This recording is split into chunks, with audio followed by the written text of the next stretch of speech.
Вітаю! У ефірі Радіо Свобода і з вами Галина Бакунчик. Ми розпочинаємо пряму трансляцію жалобної урочистості на розвітання з народним поетом Білорусі Нілом Симоновичем Гілевичем. Ніл Симонович Гілевич помер 29 соковика на 85-м годі життя після протяглого захворювання. Ніл Симонович Гілевич – апошній народний поет Білорусі, який всім своїм життям, всю свою творчістю, всю свою громадсько-політичною діяльністю стверджав, популяризував, замацовував, стверджав і розвивав білоруську мову, культуру, національну ідентичність білорусу, державний суверенітет Білорусі. Сьогодні з народним поетом Білорусі розвивається уся творча, літературна, культурна громадськість Білорусі. Зараз ми знаходимося у дворі церкви Петра і Павла, що на вулиці Няміга у Менску, де у церкві усталявана труна з тілом нябожчика. Уже розпочалися розвітання, зараз у церкву приходять люди з червоно-білими квітками, вельми шмат вядомых людей, з некаторымі з іх мы сёння паразмаўляем, а церемонія развітання будзе такой, што з 11 до гадзіны дня адбудзецца вот это грамадскае развітанне. А 13 гадзіне распачнецца літургія на супакой душы памерлага і а 14 гадзіне грамадзянская паніхіда.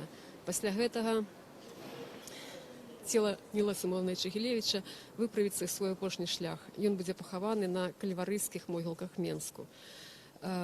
У гэтай хвіліны, як я ўжо сказала, людзі прыходзяць у царкву, складаюць кветкі, у царкве гучыць матывы беларускай народнай музыкі. Я прапаную зайсці, пабачыць, як гэта адбываецца.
чынам у царкве Петра і Паўла ў Менску на вуліцы Няміга працягваецца развітанне з народным паэтам Беларусі Нілам Сымоновичем Гілевічем. Я яшчэ раз нагадаю, што Рада Свабоды вядзе прамую трансляцыю.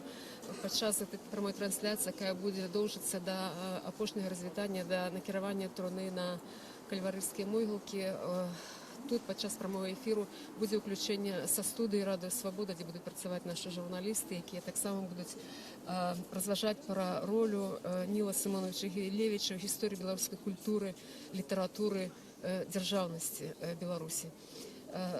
Тут у царкве ўжо прысутнічаюць вельмі многія вядомыя ў краіне людзі. Толькі што кветкі склаў амбасадар Літоўскай рэспублікі ў Беларусі. Прысутнічае былы старшыня Верховнага Савета, падчас якога дэпутатам быў таксама Ніл Сымонович Гілевіч, Станіслав Станіславович Шушкевіч. Таксама кветкі склаў да труны міністр культуры Святлоў. Невядома, ці як прадстаўнік дзяржавы, дзяржаўных уладаў, ці як асабіста, як чалавек, тым не менш тут прысутнічае. Прысутнічаюць таксама вельмі вядомыя грамадскія, палітычныя дзеячы, у прыватнасці гаспадар Олег Трусаў, вельмі многа моладзі з маладога фронту, грамадскіх актыўных дзеячоў. І ведаю, што ёсць людзі з іншых гарадоў Беларусі. Прынамсі, такіх я ўжо сустракала. Спадзяемся, што з некаторымі з іх мы тут паразмаўляем пры ўваходзе ў царкву. Зараз мы бачым, што вось гэты поток людзей з бел-чырвона-белымі кветкамі, мы бачым вядомага навукоўца, чалавека, які прыйшоў таксама даць даніну павагі народнаму паэту, гаспадар Яцек Янушкевіч. Калі ласка, колькі словаў, што для вас азначыў Ніл Сымонович Гілевіч, як вы ацэньваеце ягоны ўнёсак у тое, што мы сёння маем, нашу мову, нашу культуру, нашу дзяржаўнасць? Для яго шмат тут я ішоў і з паэтамі, яшчэ будуць і паэты.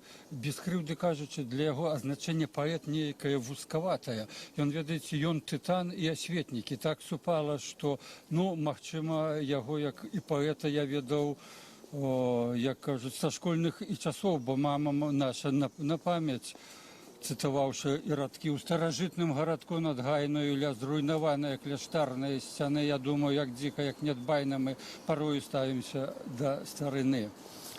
Чым ганарыцца перад светам варта нам, чым даражыць павінен чалавек. І рвём, грызём, грайнуем экскаватарам, тэхнічны балазе 20 век.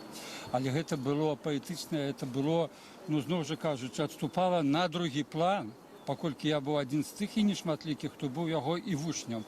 Ён як прафесар, выкладаючы фальклор, я хочу сказаць, што гэта і чынілася нейкае міжзорнае дзеянне, бо просто заворожвала. Я, ведаючы, што такое замовы, загаворы ад бабцяў сваіх, я не мог узяць асадку руку і записывать. Вот просто так і сядзеў, і кожнае слово услухоўваў і паглынаў. Яго веліч яшчэ будзе ацэнена, і не дай Бог толькі нам казаць, што гэта наш апошні народны паэт. Наша зямля вялікая і таленавітая, і не гледзячы на казацкія капыты, яна выдасць яшчэ плён. Дзякуй вялікі. Дзякуй вялікі. Яцек Янушкевіч да развітання з Нілам Сымоновичем Гілевічем. Я таксама мушу адзначыць, што вельмі многія людзі, якія сюды прыходзяць, я так разумею, што з асаблівым пачуццём чуюць тыя мелодыі, якія зараз гучаць у выкананні майстра музыкі, цымбаліста, які выконвае мелодыі на яшчэ Дзень добры. Я на хвіліначку перапынюся і хацела бы колькі словаў са слоў з вуснаў Петра Краўчынкі пра ролю Ніла Сымоновича Гілевіча у нашым сучасным жыцці, у нашай дзяржаўнасці, у нашай незалежнасці, у нашай культуры, літаратуры. Які канал? Рада Свабода. Рада Свабода. Я хочу сказаць, што сёння мы хаваем класіка. Мы сёння хаваем вялікага чалавека, сапраўднага беларуса, вялікага беларуса, грамадзяніна, змагара. Я хацеў бы проста працытаваць словы Ларысы Генуш, якія можна прысвяціць сёння Нілу Сымоновичу Гілевічу. Сёння на пласе родная мова вынуць павінны жывую з агню. Слова кахаю, слабае слово, моцнае слово абараню. Гэты чалавек все сваё жыццё прысвяціў змаганні за мову. Я яго ўбачыў упершыню ў 67 годзе, будучы студэнтам БДУ. Я ўспамінаю, які гэта быў прыгожы, вельмі патрыятычна настроены нават у той час чалавек. Яго кожнае слово, як гаварыў Арсеньева, выкутае золата. Яго не было ніколі ні пауз, ні лішніх нейкіх такіх слоў. Ён заўсёды гаварыў так, што кроў застывала ў жылах. Гэта змагар, гэта чалавек, які прысвяціў сваё жыццё Беларусі, змаганню за незалежную сапраўдную Беларусь. І я яго цаню вельмі яшчэ ў тым сэнсе, што разам з ім мы стваралі у 1989 годзе, пачатку 90-га, першы закон о мовах у Беларускай ССР, які сёння здаецца нам нездзейсненай марай. Але я веру, што рана ці позна мы ўсе разам, нават з нябожчыкам Нілом Сымоновичем Гілевічем, прыйдзем да Беларусі. Дякую вялікі. Пётр Кравченко, амбасадар, дыпламат, палітык, які таксама працаваў, як вы чулі, разам з Нілом Сымоновичем Гілевічем у Верховном Совете. Ніл Сымонович Гілевіч узначальваў камісію па культуры у адным з скліканняў Верховного Совета, у 12-м скліканні. Ён працаваў таксама яшчэ ў Верховном Совете 11-го склікання. Увесь гэты час ён прысвячаў сваю працу на тое, каб усталявалася беларуская незалежнасць, дзяржаўнасць, каб развівалася, замацоўвалася родная мова.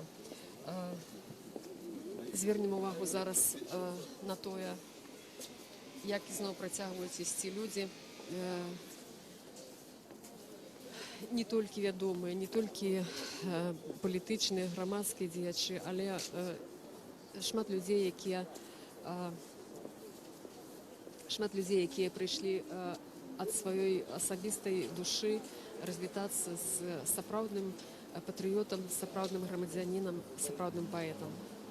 Сярод іх, як я ўжо казала, шмат моладзі, шмат людзей сталага веку, тыя людзі, якія ведаюць ягоную творчасць, якія знаёмы з ягонай дзейнасцю, якія прыйшлі даць даніну шанавання і павагу.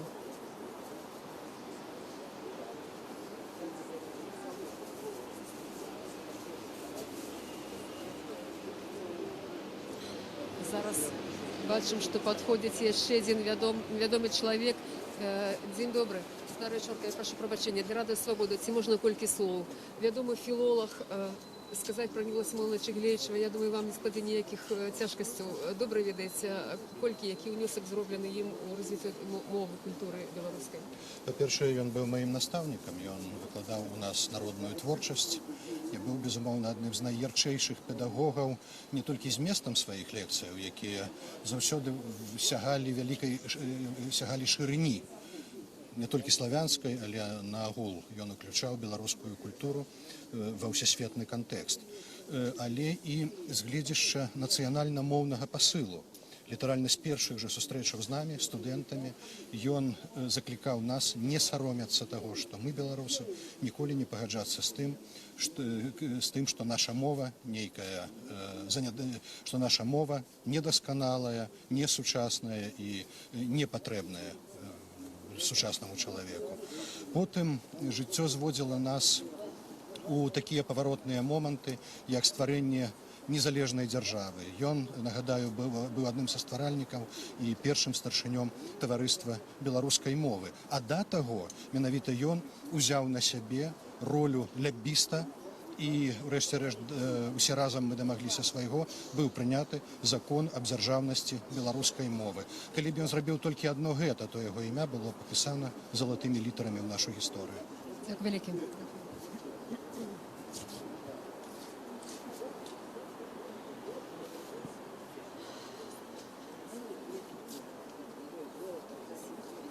Таксама ідуць паплечнікі Ніла Сімоновича Гілевіча у адраджэнні, у развіцці беларускай мовы, прадстаўнікі Міністэрства культуры, былыя прадстаўнікі Міністэрства культуры.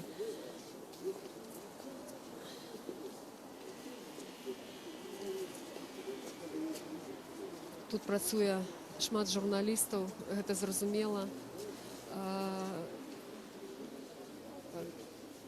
Аддаць даніну пашаны і павагі Нілу Сімоновичу Гілевічу – это гонар літаральна для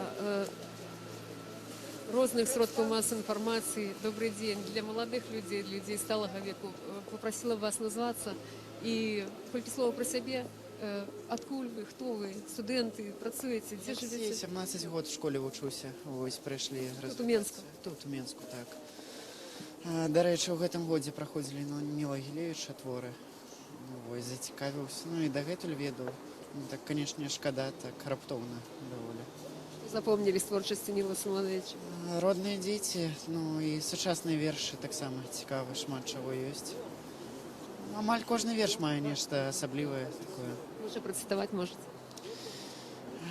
Няма на свеце іншыя брады, як здраднік, вырадак і адчапенец, што даражэй свой хлеб сабачы цэніць, за родны кут, дзе спяць яго дзяды, што нават выракся імя свайго і на радзіму брэша ў злобе дзікай, таго не знаючы, што ёй вялікай, агідна нават плюнуць на яго.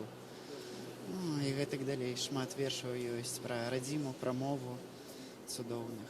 Калі моладзь цытуе Ніла Гілевіча, то жыве Беларусь? Жыве.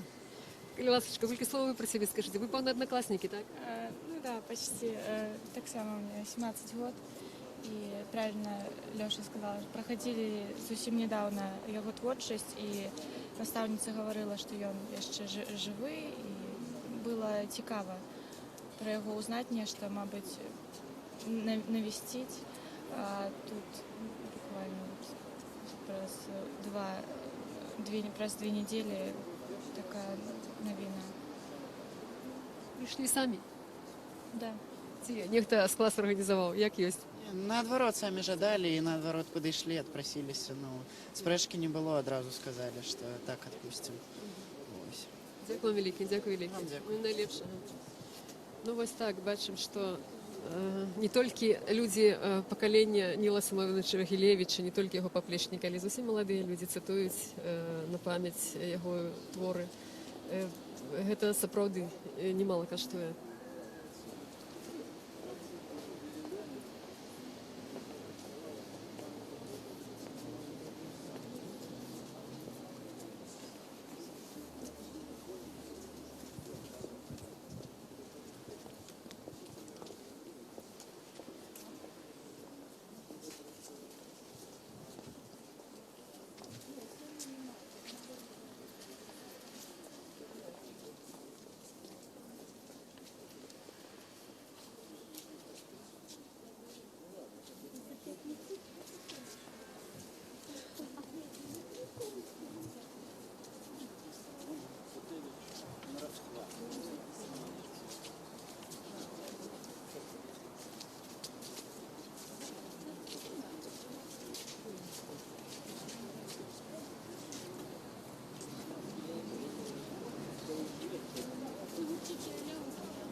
Добрый день, Лилия Станиславовна. Пробачьте, коли ласка.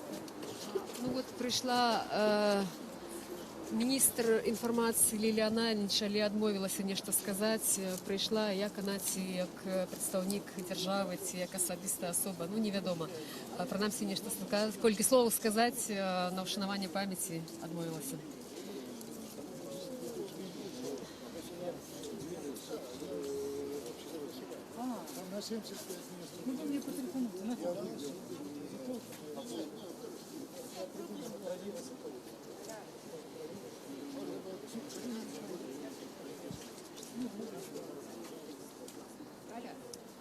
Добрый день. Рада Радыё Свабода, ці сказалі колькі слоў на ушанаванне памяці Ніла Сымоновича? Калі можна, будь ласка. Подойдите, будь ласка, тут у нас камера. Вітаю яшчэ раз. Вот, вядомы кінарэжысэр, таксама прыйшлі развітацца. Што для вас гэта імя, гэта асоба?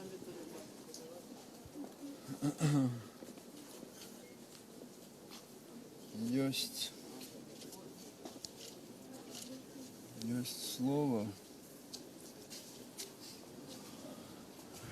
якое цікаво читати. Є слово,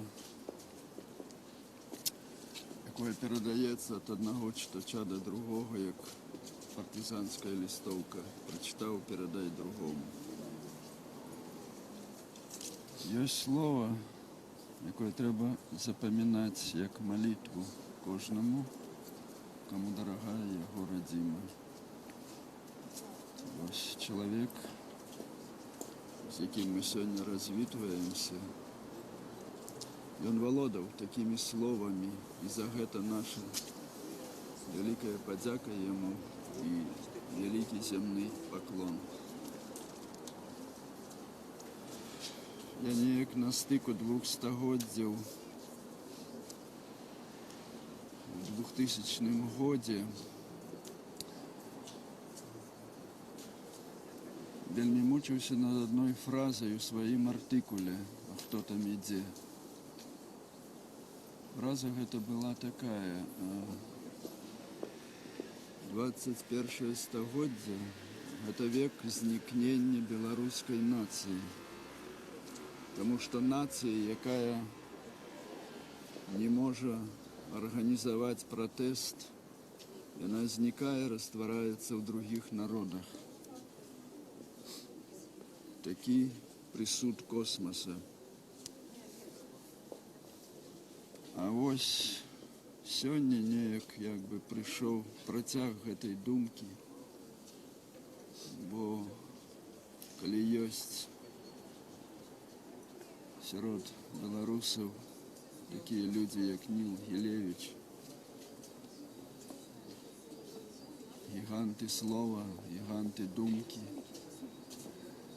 вони несуть цю мару нашу в свободі,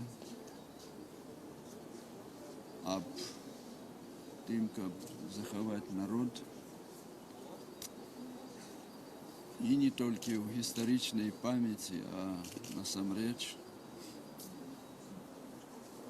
І дякуючи менавіта ось таким людям, я думаю, що ми якби протримаємося яшчэ довго. І що я яшчэ хотів сказати, що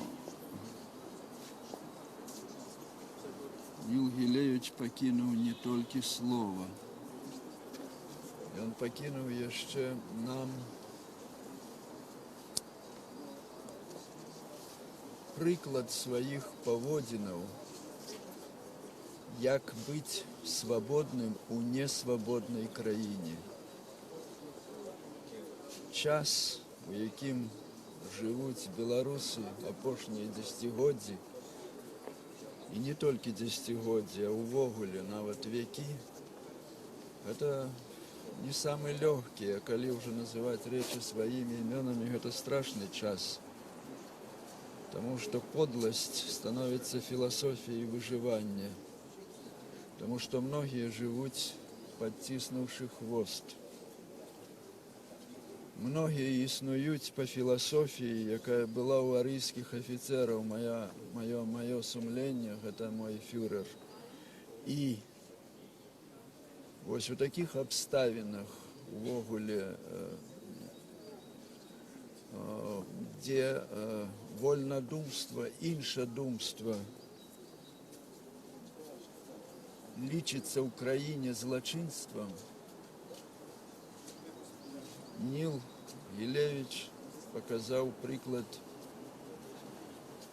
достойності, приклад високородності, приклад мужності. И я думаю, что он запомнится нам не только словам сваім, а запомніцца менавіта сваім учынкам, сказаць уладарам сённяшнім, што паны, спадары, гаспада, вы не богі, вы чернь. Тая самая чернь, якая перамагла ў 17 годзе. І вось гэта застанецца. Гэта працяг той мары, якую паэт пакінуў нам сваім паэтычным словам. Нехта сказаў, што Моцарт памёр ад таго, што ў ім закончылась ягоная музыка. В нейкім сэнсе я згодны з гэтым. Я не аспрэчваю гэтых слов, але у меня такое ўражанне і такая думка сёння, што калі чалавек стаміўся і сыходзіць з гэтага жыцця, ён усё ж такі сваю музыку не забірае з сабой. Ён яе пакідае нам, каб не было так крыўдна, каб не было так балюча. Ягоная музыка нам дапамагае высушыць нашы слёзы. А яшчэ я ўспамінаю Коктебель, мора, пляж, фігуру чалавека, які як бусел крочыць босы па вадзе з закатанай штанінамі на нагах. І мора як бы абдымае яго ногі. І ён, падобна дзіцяці, якой будуе гэтыя замкі на пяску, ён шукае напаўкаштоўныя каменьчыкі, там мора іх выкідывае, розныя сердалікі там, і паводзіць сябе як дзіця, які корпаецца ось у гэтым прыбярэжным пяску.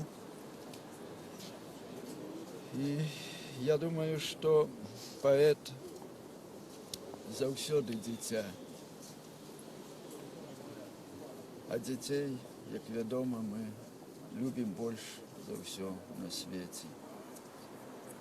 І сёння, разбітваючыся з маім добрым сябрам, з чалавекам, у якога я вучыўся мужнасці і дастойнасці, я просто хочу сказаць яму, што я буду прасіць Всевышнего, каб у тым іншым жыцці ён дапамог яму знайсці той самы сердалік, які ён шукаў у Чорным моры. Ось такое маё развітальнае слово. Хай пухом будзе земля чалавеку, які вельмі любіў сваю радзіму.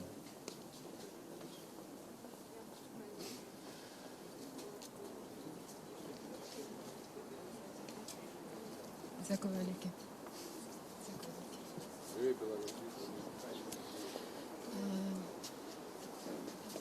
Нагадаю, што гэта быў кінарэжысэр Віктор Дашук.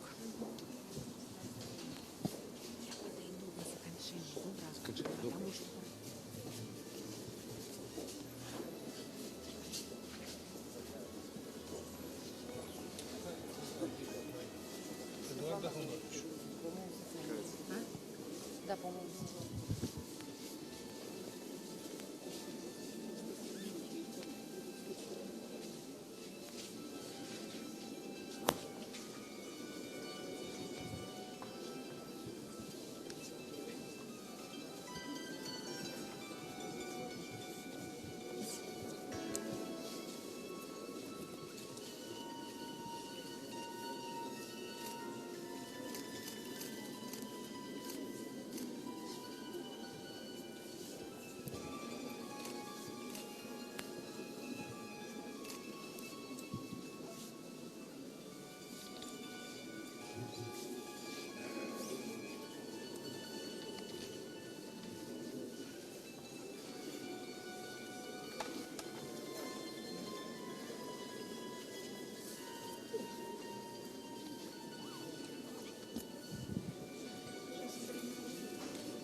Благословенный Бог наш, завжди, теперь, завсёды, и на веки веков.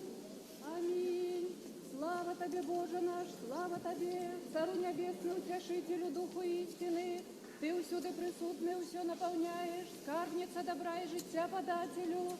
Приди, уселися в нас и очисти нас от всякой нечистоты, и спаси добрые души наши. Святый Боже, святый моцный, святый бессмертный, помилуй нас. Святый Боже, святый моцный, святый бессмертный, помилуй нас. Святый Боже, святый моцный, святый бессмертный, помилуй нас. Слава Отцу и Сыну и Святому Духу, и теперь и завсёды, и на веки веков. Аминь. Пресвятая Троица, помилуй нас. Господи, очисти грехи наши. Владару продаж беззаконни наши. Святы наведай, оцели немочи наши, дели имя Твоего. Господи, помилуй, Господи, помилуй, Господи, помилуй. Слава Отцу и Сыну и Святому Духу, и теперь и завсёды, и на веки веков. Аминь. Ойче наш, який есть на небесах, нехай святится имя Твое, нехай придет царство Твое, нехай будет воля Твоя, як на небе, так и на земле. Хлеб наш наденный дай нам сегодня, и даруй нам долги наши, як и мы даруем должникам нашим. И не уведи нас в спокусу, але избав нас от злого. О Твое есть царство и сила и уладание, Отца и Сына и Святого Духа, теперь и завсёды, и на веки веков. Аминь. Слава Отцу и Сыну и Святому Духу, и теперь и завсёды, и на веки веков. Аминь. Придите, поклонимся Цару нашему Богу. Придите, поклонимся и припадем до Христа, Цара нашего Бога. Придите, поклонимся и припадем до самого Христа, Цара и Бога нашего. Блажен муж и жени, иди на совет нечестивых, и на пути грешных места, и на седалище губителей не сидит. Но в законе Господне воля Его, и в законе Его поучится день и ночь. И будет, яко древо насажденное при исходящих вод.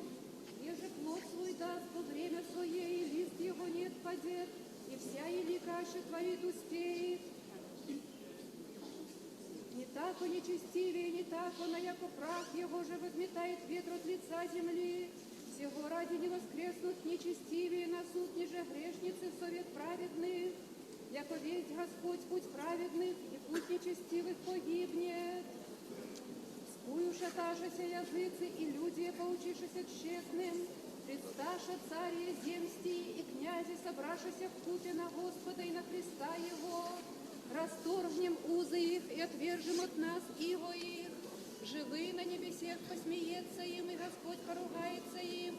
Тогда возглаголит к ним гневом своим, и яростью своей смятет я. Аз же поставлен есть царь от него над Сионом, горою святую его, возвещая повеление Господне.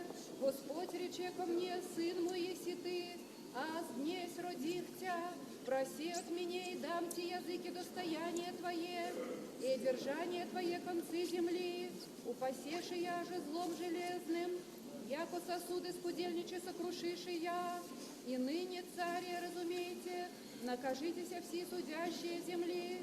Работайте, Господи, со страхом, и радуйтесь Ему с трепетом. Примите наказание, да никогда прогневается Господь. И погибнете от пути праведного, егда возгорится вскоре ярость Его. Блаженние все надеющиеся на Него. Господи, что ся умножишь остужающими, мнози восстают на мя, мнози глаголют души моей, несть спасение Ему в Боге Его. Ты же, Господи, заступник мой, еси, слава моя, и возносяй главу мою. Гласом моим ко Господу возвах, и услыша мя от горы святые Твои я. Аз уснув и спав восстав, яко Господь заступит мя. Не убоюсь от тем людей, опресно падающих на мя. Воскресни, Господи, спаси мя, Боже мой, яко Ты поразил еси вся врагующие лицуе. Зубы грешников сокрушил еси, Господне есть спасение, и на людях Твоих благословение Твое. Слава Отцу и Сыну и Святому Духу, и теперь и завсёды, и на веки веков. Аминь. Аллилуйя, аллилуйя, аллилуйя, слава Тебе, Боже.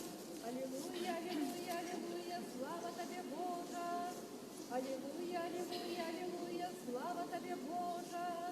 Помяни, Господи, Боже наш, у веры и надеи життя вечного спочила раба Твоего брата нашего Нила, и як добрый человеколюбный, який отпущаешь грехи и знищаешь неправды, ослаб, остав, пробач, уся вольные его согрешения и нешкурные.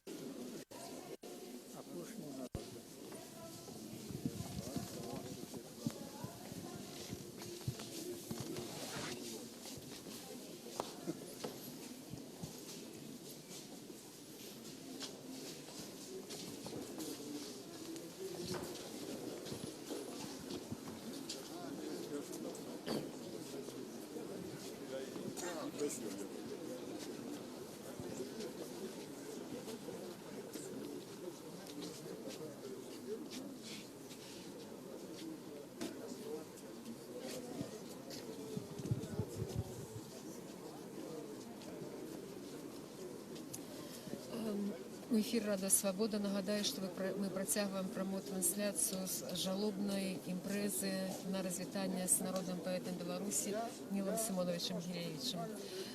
Протягується розвітання, громадське розвітання, доступ до труни, у складанні квіток, йде молитва у церкві, там, де встановлено тіло небожчика.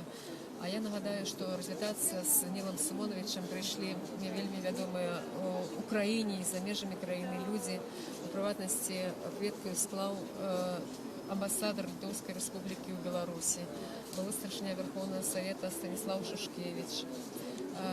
Прийшли представники державних уладів, наприклад, міністр культури Святлов, міністр інформації господарня Ананіч. Вельми многие люди кажуть слови на вшанування пам'яті, на розвітання. Ну от представники міністерства, керівники міністерства, принаймні господарня Ананіч, відмовилися щось сказати у пам'ять Ніла Симоновича Гілєвича. Так само невідомо ціни, як приватні особи тут присутнічують, як представники владів. Прийшли шмат молодих людей, школьники, які прийшли по особистому жаданню, каб розвітатися з поетом. Прийшли курсанти Суворовської учельні. Многі люди, навіть з інших городів, так само приїхали розвітатися з народним поетом. Покуль протягується розвітання, вона буде довжитися до 13 години. О 13 годині має розпочатися служба на супокой душі, а 14-й громадянська паніхіда. І після цього труна з тілом накерується на Кальварівські могилки, де буде похований Ніл Симонович Гілєвич. Покуль протягує поток людей, істі люди йдуть з біло-червоно-білими квітками, састушками. Пропоную так само порозмовляти з тим, хто прийшов розвітатися. Кілька їхніх слов на вшанування пам'яті. Ну, тут бачимо, активісти роздають газету «Народна воля», де так само, як бачимо, пропоную поглядіти цю газетку. Ці дозволите показати цю газету для Радіо Свобода.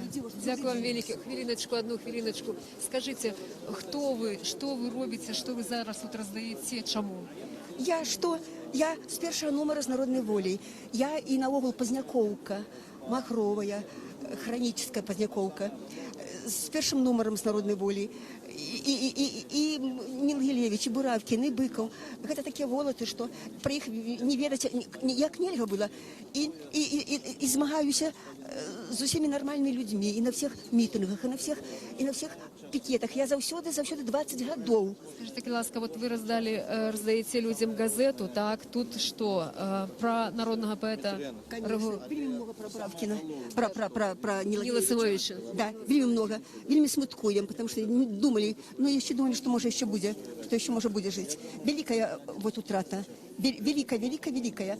І як у мене одна дівчина сьогодні спитала, як ви лічите, через 20 років кто-нибудь будет помнить про Гилевича, про Буралкина, про Быкова? Я говорю, а як же? І тим більше, що через Бог дасть, через 20 років буде другая улада. Та улада, яку приспешивали Гилевичи и все нормальные, национально свідомі люди Беларуси. А як же? Ну вот такое моє сумбурне, я сказала. Добре, дякую велике, дякую, вельми добре. Дякую велике. Дякую. Зараз порозмовляємо так само з іншими людьми. Тут я бачила серед присутних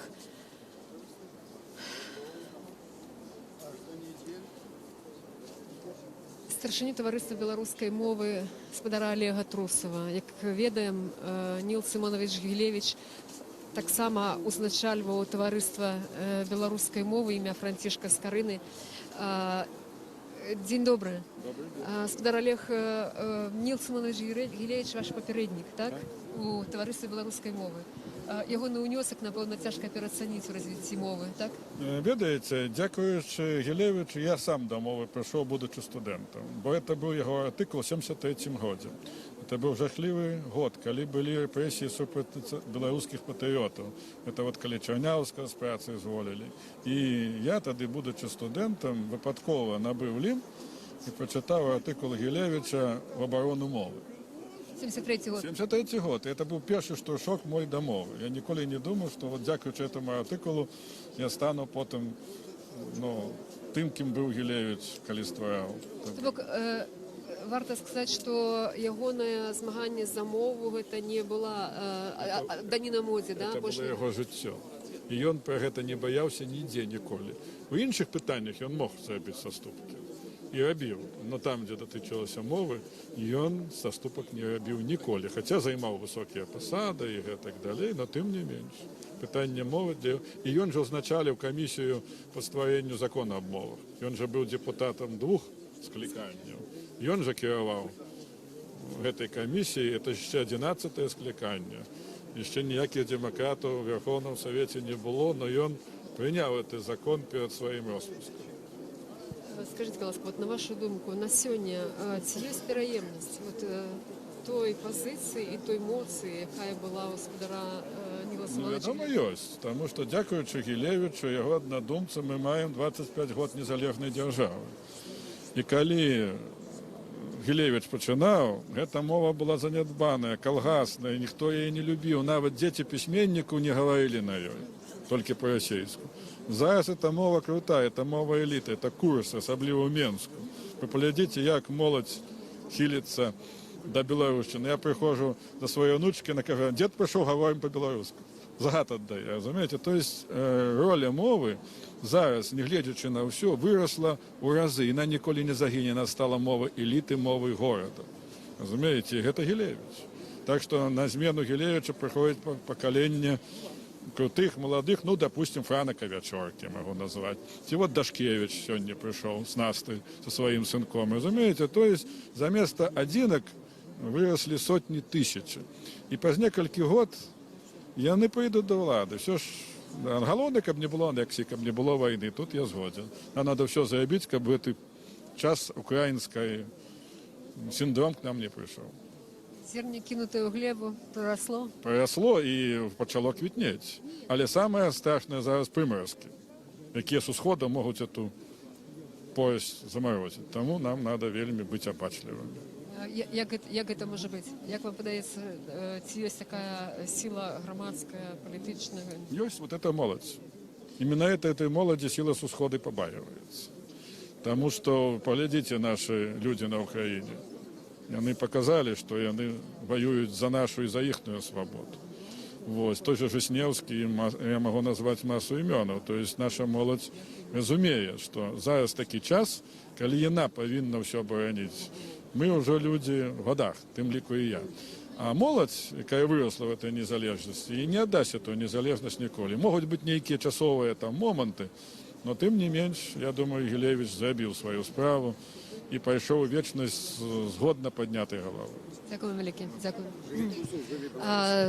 Побач нас тут ёсць дзяўчына, якая назавецца. Так, добрый дзень, і раскажа, хто вы, адкуль, чаму зараз тут? Меня зовут Евгения, я студентка, вучусь у Белорусскім дзяржаўным універсітэце. Я сама з Гомеля, вось, і, напэўна, беларускую мову, беларускія вершы, гэта ўсё для мяне з маленства. Вось, моя маці, гэта яна, якая адкрыла для мяне гэты свет. Вось, здаецца, я вершы Ніла Гілевіча таксама амаль з дзіцячага садка вучыла. Вось, я вельмі люблю яго творы. Вось, гэта, чытала ўсе матчыны кнігі, не ўсе, гэта, мабыць, трохі перабольшанне, але я вельмі люблю яго вершы, ведаю на памяць. Вось, у маці была кніга з аўтографам. Вось, калі быў дзень роднай мовы, некалькі дзён таму, не дзён, тыдняў. Вось, у нас ва універсітэце таксама было свята, прысвечанае гэтаму дню. Вось, я чытала вершы. Ну, калі можна, які ваш любімы верш Ніла Сымоновича Гілевіча? Люблю я многія, але, напэўна, самы першы і самы галоўны для мяне гэта лірычны каментар да нашага радаводу. Мы зайшлі не з насіння. Я магу прачытаць, калі... Конечно, конечно. Мы зайшлі не з насіння, што ветрам занесена. Мы не дзікай зямлі, самарослыя парасткі. У глыбінях зямлі, гераічныя і песенныя, нашых душ карані з вузелкамі ўпартасці. Сокам вотчыны ў гоне ад роду мы споены. Сонцам роднай зямлі мы з нябёс мы з маленства аблашчаны.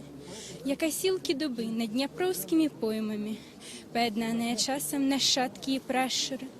Мы на золку далёкім ардзе не скарыліся. Славай Грунвальда вышлю вялікія ратнікі. Нас будзіў да святла стук друкарынь скарынінскіх. Дабратоў мы гарнуліся сэрцамі братнімі. Каліноўскі дарэшты пазбавіў нас кволасці. Веру мужнасць сваю завяшчаў нам з-пад вісельні. З гненай лірай купалы і з эпасам коласа. Мы пазналі сябе і свой голас узвысілі. Гэтай повязі кроўнай, якой мы прывязаны, да бацькоўскай зямлі не парвуць, не растурзаюць, а ніякія буры вятры непрыязныя. Наша сэрца ад іх толькі больш загартуецца. І як вечна вясне святкаваць туда гледзены, мовай радасці з долам і небам гамонячы. Так і нам у вяках жыць тут з братамі-суседзямі, жыць і верыць у лёс, незахмарана сонечны. Дзякуй вялікі. Дзякуй вялікі. Ну, вось так сёння вельмі шмат цытуюць твораў Ніла Сымоновича Гілевіча. Ну і гэта сведчыць пра тое, што сапраўды зробленае ім яно не прапала бесследна, што гэта ягоныя намаганні ў станаўленню развіцці мовы яшчэ ў 70-е гады, як кажуць ягоныя паплечнікі, былыя студэнты, былыя вучні, што яно дае свой плён сёння. І пэўна, гэты плён яшчэ будзе шмат квітнець у пазнейшыя гады, на шмат гадоў наперад. Тут са мной зараз стаяць таксама людзі, якія прыйшлі развітацца. Калі ласка, колькі словаў, чаму вы тут, што для вас паэт Ніл Сымонович Гілевіч? Дякую. Канешне, немагчыма пераацаніць таго значэння, якое мае Ніл Гілевіч для Беларусі. Это такі магутны талент.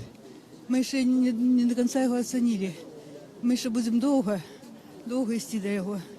Ну, а мне, так атрымалася, лёс мне падарыў некалькі сустрэч з ім на такім індывідуальных. Што ў вас асабліва уразіла ці што запомнілася? Ведаеце, у гэтых сустрэчах яго незвычайная дабрыня, тактоўнасць, такая душэўнасць, добразычлівасць. Ведаеце, і мне нават ёсць верш, які я ему прысвяціла, маленькі зусім. Ваш верш? Так, мой верш. Рака ў Егіпце, Ніл, і ў беларусаў Ніл. Наш Ніл, падобна Нілу, дае народу сілу, каб мова гаманіла магутнай плынню Ніла. Дзякую вялікі, дзякую вялікі. Завіце, калі ласка. Святлана Богданкевич. Дзякую вам вялікі. Ну вот бачыце, што не толькі цытуюць вершы Ніла Сымоновича Гілевіча, але і вершы прысвячэнні. Паэты-аматары ушаноўваюць ягоную памяць вось праз такія радкі. Бачым, што двор царквы Петра і Паўла напаўняецца людзьмі. Тут усе больш і больш падходзіць людзей, не толькі паэтаў, не толькі громадских дзеячаў, але і палітыкі. Тут я бачу старшыня партыі «Справядлівы свет» Сергей Калякін. Думаю, падысці, запытацца, колькі словаў ягоных. Дзень добры. Недобрый, Так, смутный. Так, на жаль. На жаль, смутный. Смутны дзень сапраўды, але не толькі смутны, але напэўна і нечым светлы. Усё ж такі Ніл Сымонович Гілевіч пакідае пасля сябе багатую спадчыну, правильно? Это так, и действительно это был выдающийся человек. Ну, избитая уже фраза, что это последний народный поэт, но это действительно так, это народный поэт, прошедший такую удивительную, уникальную жизнь. Он был и поэтом, и гражданином. Политиком. Он был политиком, я говорю, и гражданином с большой буквы, потому что он занимался большой политикой. Он всегда до последних дней интересовался. Это был душевный человек, с ним было много о чем интересно поговорить и было и спросить его совета. Мы с ним, не скажу, что дружили, но мы с ним очень тесно взаимодействовали и встречались довольно часто. И даже у нас есть опыт. Он сделал для нашей партии 2 сборника стихов, которые мы выпустили при нашей поддержке. То есть у нас вот было и такое взаимодействие с ним и супрацоўніцтва. Тому я вельмі пакутую, что его не стало, но светлая память об ім застанецца, бо ён шмат чаго пакінуў пасля сябе. Як вам падаецца, ці будзе плён ягоных намаганняў у адстойванні беларускай дзяржаўнасці? Сёння ўзгадвалі пра тое, што ён шмат рабіў на тое, каб Беларусь была незалежнай. Ці ёсць пераемнасць вот гэтых намаганняў, ці ёсць сілы, якія будуць гэта рабіць зараз? Ну, безусловно, он стоял у истоков белорусской государственности. Он один из тех, кто принимал белорусскую конституцию первую, будучи депутатом Верховного Совета 12-го созыва. Он очень много и выступал публично, много писал на тему белорусской государственности и важности для ее сохранения языка белорусского, белорусской культуры. И я думаю, что он внес вклад в то, что сегодня выросло поколение, которое ощущает ценность белорусского суверенитета, белорусской государственности. Я думаю, что вот это его дело будет продолжено. Дякую, великі, дякую. Еще у нас тут бачу ёсць Станислав Станиславович Шушкевич, былы старшыня Верховного Совета, палітык, які працаваў з Нілам Гілевічам у складзе Верховного Совета 12-го склікання. Паспрабуем паговорыць. Дзень добры, Станислав Станиславович, для Радыё Свабода. Колькі словаў скажыце? Вы, як старшыня Верховного Совета, ясно добра памятаеце Ніла Сымоновича Гілевіча ў якасці депутата Верховного Совета, правильно? Вы ведаеце, я памятаю його не тільки як депутата Верховного Совета, а як чоловіка, якого я ведаю 65 років. Як студента, ось як викладчика. Вашого студента? Не моего студента, мы разом с ним были студентами. Мы однокурсники. Так. И вы видите, для меня это был такой монумент белорусскости, такой чистой, справедливой. Человек, который ведал много белорусских песен, ведал белорусский фольклор и, главное, любил это. І який дзейнічаў разумным чынам у непростай сітуацыі. Калі на сайце Свабоды паглядзець зараз 20 пытанняў, як ён ставіўся да каго і як змяніў сваё стаўленне, калі пачаў разумець, што такое наш савецкі лад, я яго паважаў яшчэ болей. Шкада, што месяцы 3 я з ім не сустракаўся, і шкада, што наша ўлада не знайшла ў сябе мужнасці зрабіць апошнія дні яго добрымі, каб ён хоць мог выйсці са сваёй кватэры, таму што ён жыў на 3-м паверсе без ліфта і хварэў сэрцам і не мог выйсці з дому. Але наша ўлада не паважае ні беларускасць, ні беларусаў. Таму, от бачыце, колькі людзей прыйшло яго праводзіць. Людзі яго паважалі, паважаюць, будуць паважаць. І мне здаецца, у памяці народнай ён будзе жыць вечна. Дзякую вялікі. Станислав Станиславович, сёння кажуць шмат пра тое, што вот, як уже узгадвалі, апошні народны паэт. Сышлі раней Васіль Быкаў, сышоў Егор Барадулін, сышоў Геннадзій Бураўкін, зараз Ніл Сымонович Гілевіч. Ці ёсць пераемнасць? Сышла эпоха, кажуць так. Ці ёсць пераемнасць для новай эпохі? Ці знойдзецца той, хто пяройме гэтую спадчыну? Вы ведаеце, я не хочу рабіць прагнозы, але до того, что народными стали Гілевіч І Барадулін я маю пэўнае дачыненне. Я падпісаў гэтыя дыпломы іх. Так? І я ганаруся гэтым. Ганаруся, таму што гэта сапраўды народнае. Сапраўды народнае. Ну, як і Ян Кабрыль, як Купала, гэта, ведаеце, ўсё. Ёсць цяпер маладыя людзі, цудоўныя людзі, цудоўна пішуць, цудоўна думаюць. Крышку падрасці трэба. Крышку падрасці трэба.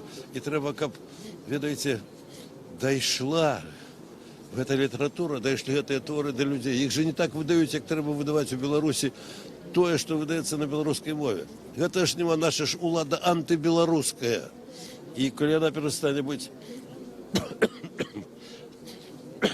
прабачце, калі яна перастане быць антыбеларускай, убачыце, колькі будзе цудоўных народных, сапраўды народных.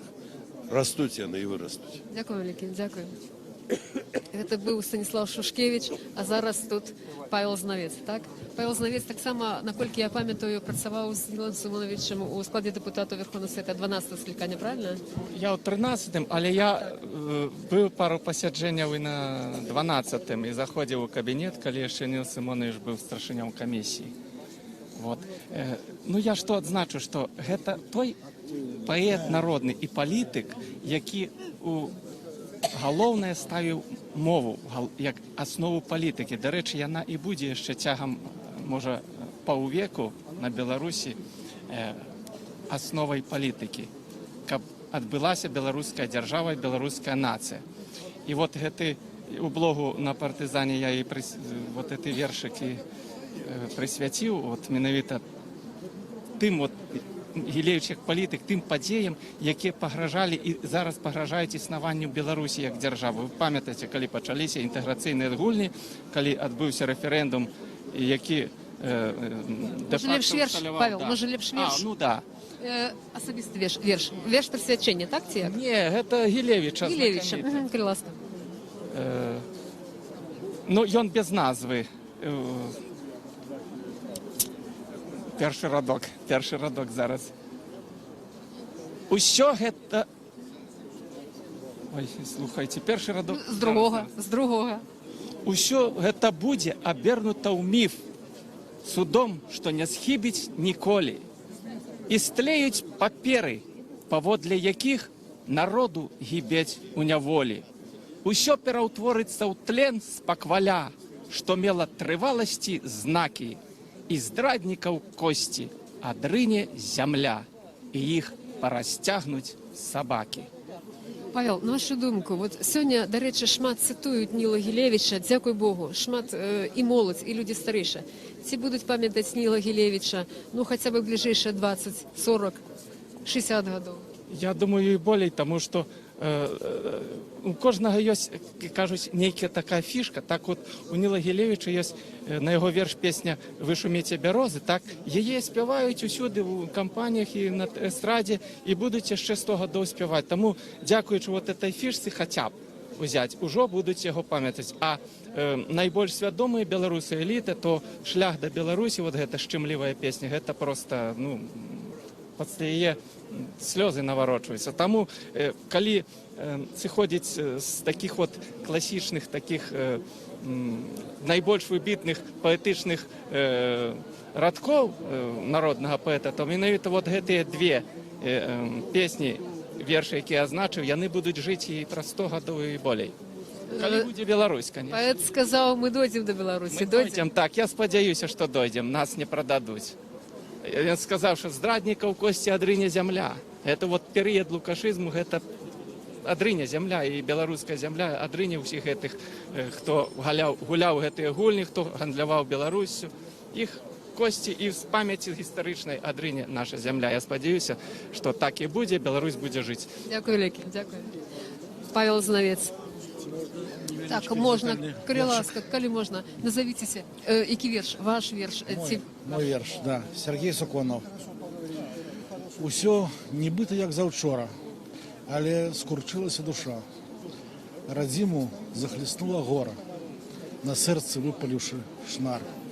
Жах гэтай страты неахоўнай пазнаюць горад і сяло. Заўчора нас яднала мова, а сёння мову адняло.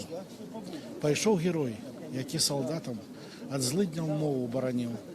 Цяпер на бойку з новым катам ужо не выйдзе дзядзька Ніл. Вачам не веру. Крыж яловы, жалобіць моўчкі у галлі. Апошні подых роднай мовы зляцеў ад роднай зямлі. Это ваш верш, верш присвячения. Верш прысвячэння. Калі вы его писали? Учора. Это ваша падзяка і ваше ушанаванне, я так разумею. І моя памяць, светлая памяць аб Ніле Семёновичу. Я так разумею, шмат значыў для вас этот чалавек, гэты паэт, так? Я знаў яго асабіста, бываў яго ў доме, мы знаёмы. Самы светлы ўспамін схаваю даскону. Дзякуй вялікі, дзякую. Вось так зараз адбываецца развітанне, так адбываецца ушанаванне памяці. Бачыце, людзі не толькі чытаюць вершы паэта, але і свае вершы прысвячэння.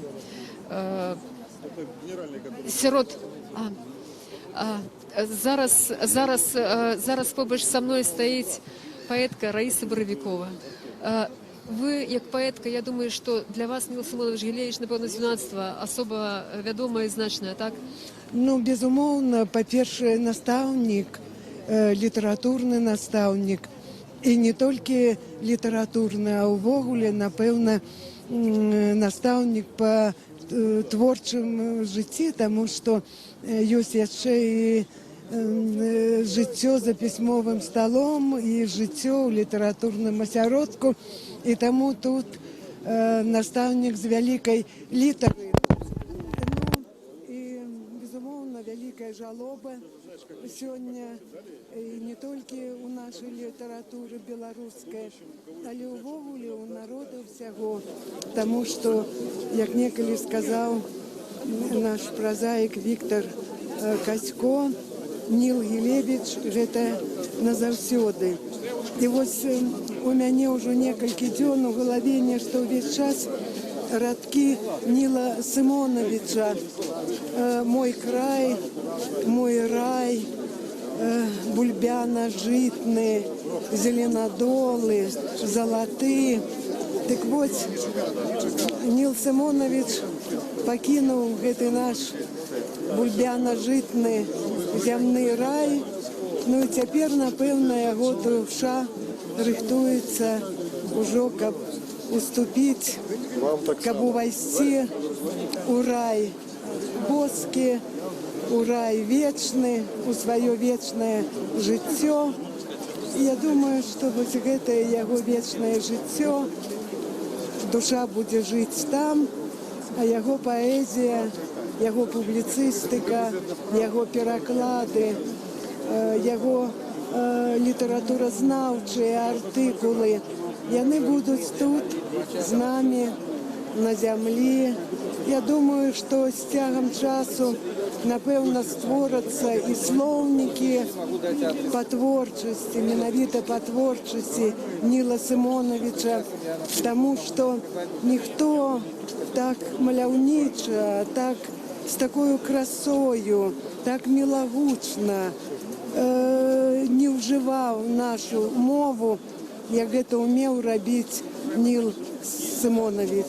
Я думаю, што яго паэзія, яго і філасофская лірыка, і лірыка прыроды, пейзажная лірыка. Гэта краса і гонар нашага народа, нашай нацыі беларускай. Дзякую вялікі, дзякую вялікі. Хіба што Раіса Андреевна.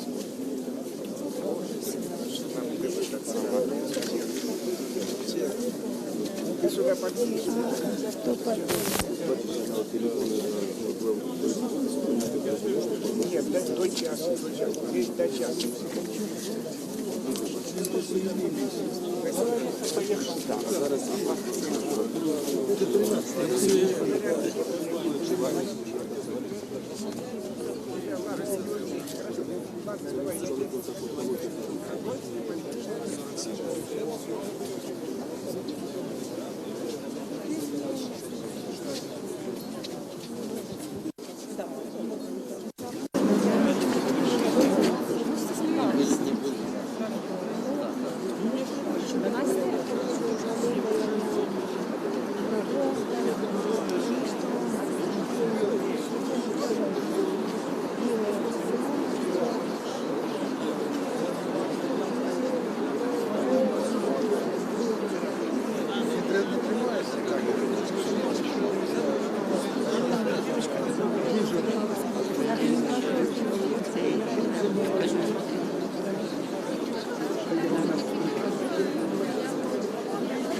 дівчата, що молодих так, забрали в полон. Треба, щоб для дітей нет. Приводять дітей. Ми ж тут пишемо. Нагадаю, что в эфире «Радио Свобода» мы ведем прямую трансляцию с жалобной импрезы на развитание с народным поэтом Беларуси Нилом Симоновичем Гилевичем. Мы находимся у дворы Минской Петропавловской церкви, где у церкви находится труна с телом нябожчыка, где от 11 годины протягивается развитание. Сюда идут вельми многие люди, политики, навукоўцы, громадские деячи, студенты, школьники, каб отдать апошнюю данину поваги и пашаны поэту, громадскому деячу, политику. Праз некалькі хвілінаў у церкви распачнецца жалобная служба на супакой души памерлага, а пасля адбудзецца грамадзянская паніхіда. Пасля гэтага труна з целам накіруецца на кальварыйскай могілкі, дзе адбудзецца пахаванне. Сёння мы размаўлялі з многімі людзьмі, вельмі многія вядомыя асобы ў краіне і зусім невядомыя людзі, якія прыйшлі развітацца з паэтам, чыталі ягоныя вершы, вершы прысвячэнні ягонай памяці. Праз некалькі хвілінаў мы зайдзем у царкву, каб паказаць, як распачынаецца, як адбываецца імша развітання. А у студыі, у нашай студыі «Радио Свобода» зараз рыхтуюцца да выхаду ў эфір журналісты, якія падчас таго, як будзе адбывацца служба, будуць разважаць таксама пра ролю Ніла Симоновича Гілевіча, пра яго значнасць, пра яго ролю ў развіцці, станаўленні роднай мовы, беларускай культуры, дзяржаўнай, нацыянальнай дзяржаўнасці, беларускай дзяржаўнасці. Таму праз колькі хвілінаў мы заходзім у царкву і долучаецца студыя. Хто не смог прыйсці, калі ласка, вы можете долучацца да прамога эфіру для таго, каб прыняць свой удзел у развітанні з народным паэтам. Трансляцыя будзе доўжыцца да завяршэння цырымоніі развітання, гэта прыкладна да 15 гадзіны. І гэтай хвіліны накіруемся ў будынак царквы.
и змрок под ногами у яго, и сел на херувимов, и полетел, и помчался на крылах ветру, и зрабил свою заслонную змрок, и тенем вокруг себе змрок вода у хмаров небесных, от бляску, что перед ним утекли облаки его, град и уголье огненное, и загремел у небеса Господь, и подал Всевышний свой голос, град и огненное уголье, пустил стрелы свои и рассеял их, множество маланок и рассыпал их, и стались крыницы вод, и отчинились основы сусвету от грозного голоса Твоего, Господи, от подыху гневного духу Твоего.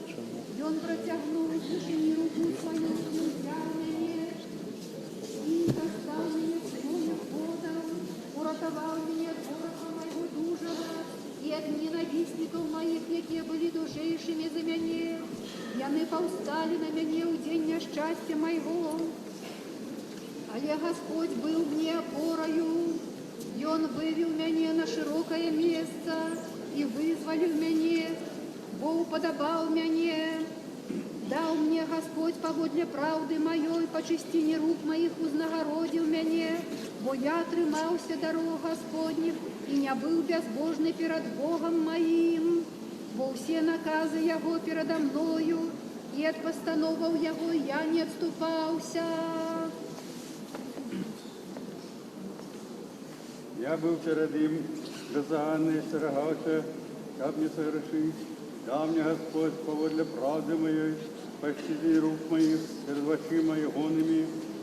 Світостивым ты, світостивый, человеком щирым, щирый, чистым, чистый, а хитрым, поводле хитрины, ягоной, бо ты людей пригнеченных тешишь, а в очи погадливые принижаешь и запаливаешь светоч мой. Господи, Бог мой просветляет темру мою, с тобой я повиваю войска, Богом моим захожу на мур, Бог беззаганний шлях ягоний, чисте слово Господа, і он щит усім, що на Господі єсть. Бо хто Бог, опроча Господа, і хто оборона, опроча Бога нашого, Бог опоясывая меня силою и прикладая мне правильный шлях, робит ноги мои, як у оленя и на вершинах моих становится мне, учит руки мои змагаться, и мышцы мои ломает лук медный. Ты дал мне шить ратунку Твоего, и правица Твоя подстрелює меня, и милость Твоя увеличивай меня. Ты пошираешь крок мой подо мною, и не хитаются ноги мои.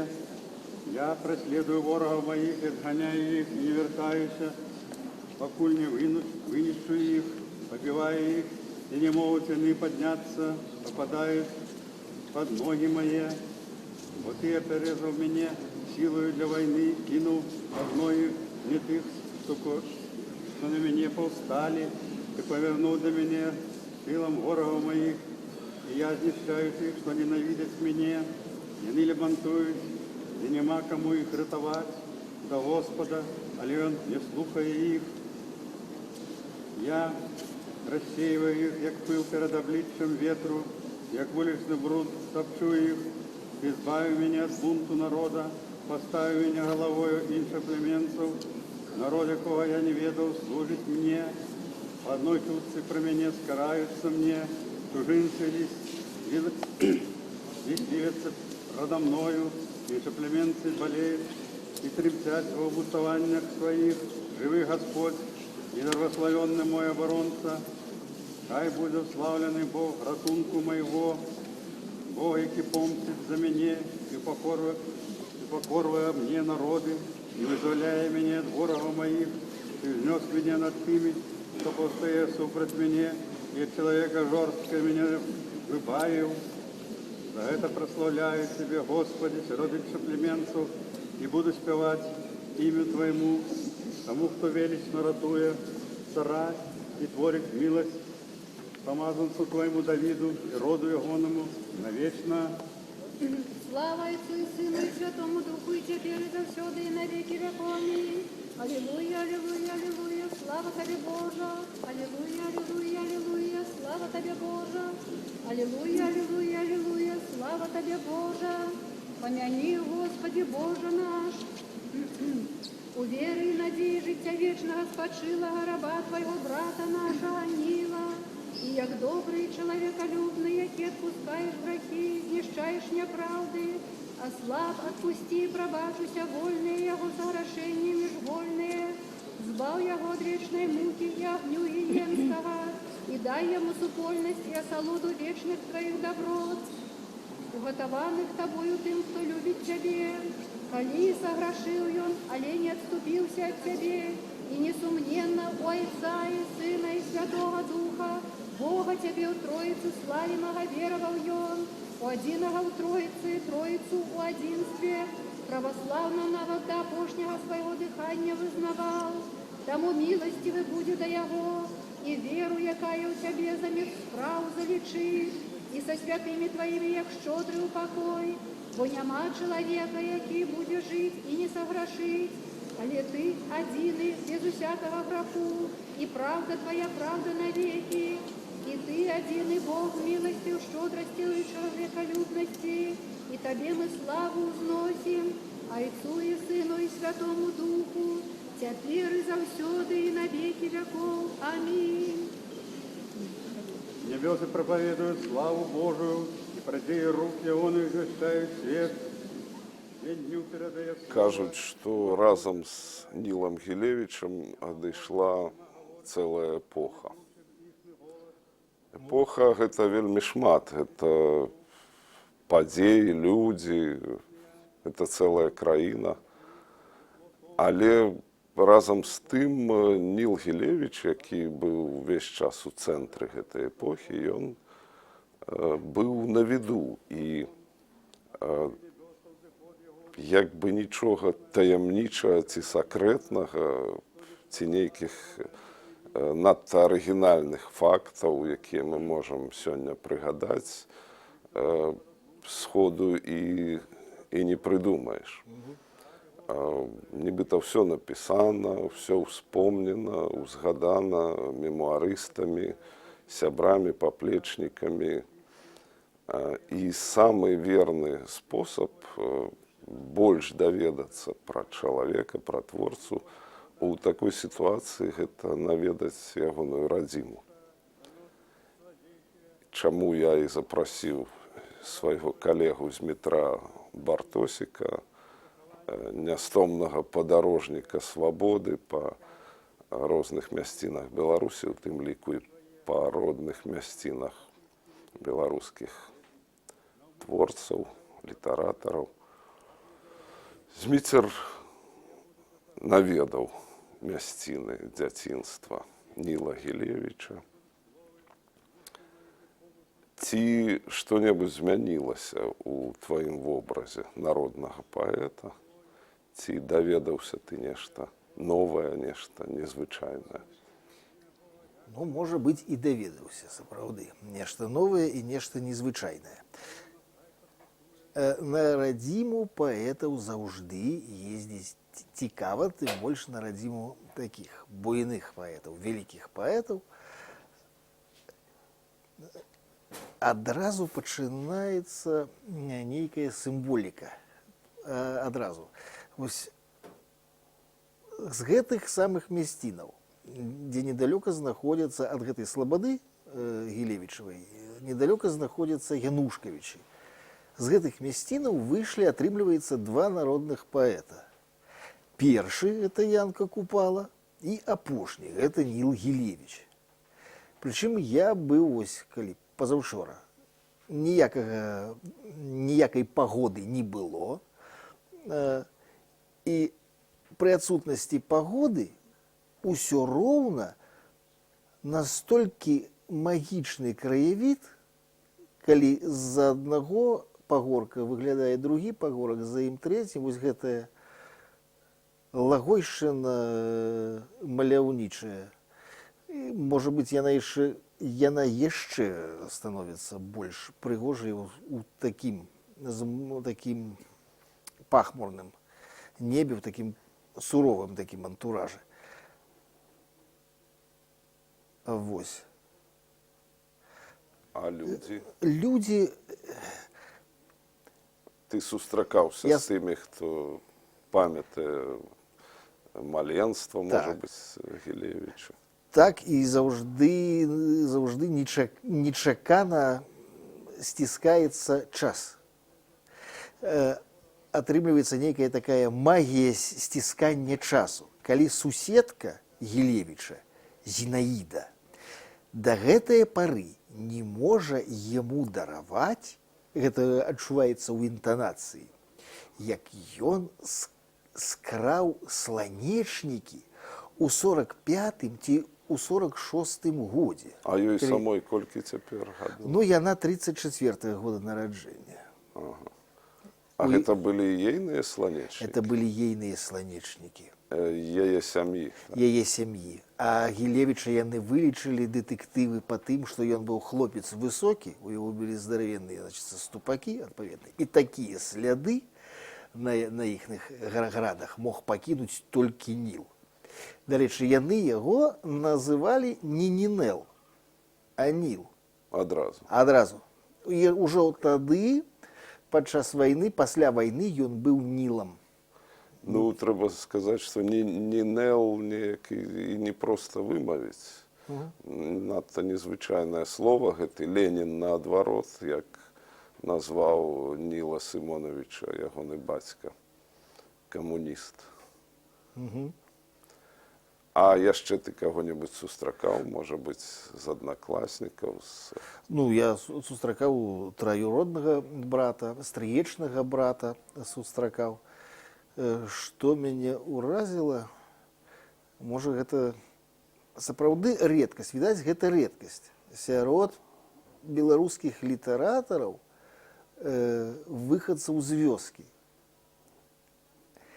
Не любіў працаваць на зямлі. Не любіў працаваць на зямлі. Ну, якраз можна паспрачацца, наколькі. Я таксама не люблю працаваць на зямлі. Я ведаю шмат літаратараў, якія не любяць працаваць на зямлі, і можа быць сакрэтная думка, можа быць, яны таму і літаратарамі сталі, каб не працаваць на зямлі.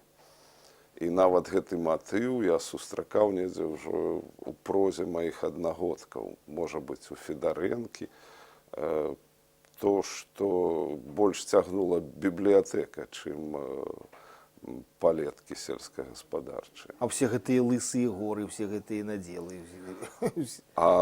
Ну, гэта... Просто я кажу, што это не выключэнне, што былі такія, і былі сякія, і былі сапраўды... І тая ж лысая гара, колькі там ідзе высмейванне Гілевічам вось гэтага імкнення недзе прыцягнуць гною, там корпацца ў гэтым ва ўсім.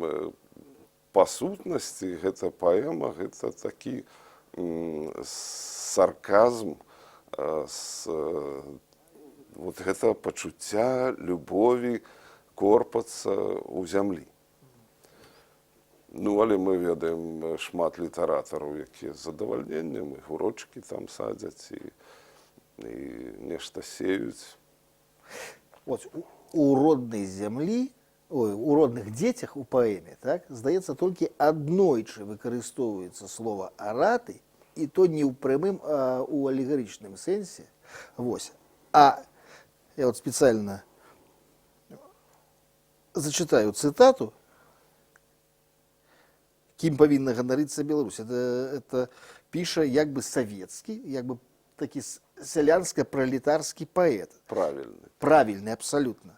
Даваць парады не бяруся, а толькі ведаю адно, калі ў мінуласць Беларусі прасекчы добрае акно і паглядзець на ўсё вачыма незамутнёнымі яшчэ, не раз і гордасць дойме шчыра, не раз і болем апячэ, і будзе думацца, які ты яшчэ ў прадаўнія часы быў любы краю знакаміты майстрамі, творцамі красы, якіх ты меў на зайздрасць свету і цесляроў, і маляроў, і летапісцаў, і паэтаў, і музыкантаў-дудароў, якой асветай і культурай твае здзіўлялі гарады, не толькі полацак ці тураў, а і друцак зніклы назаўжды.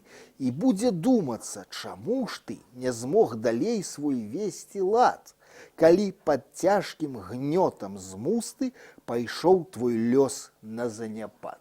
70-е гады. І няма ніводнага аратара. Можа быць таму, што той, хто працуе на зямлі і корпаецца на зямлі, ён гэта робіць з думкай пракарміцца. А ў пракарміцца няма палёту.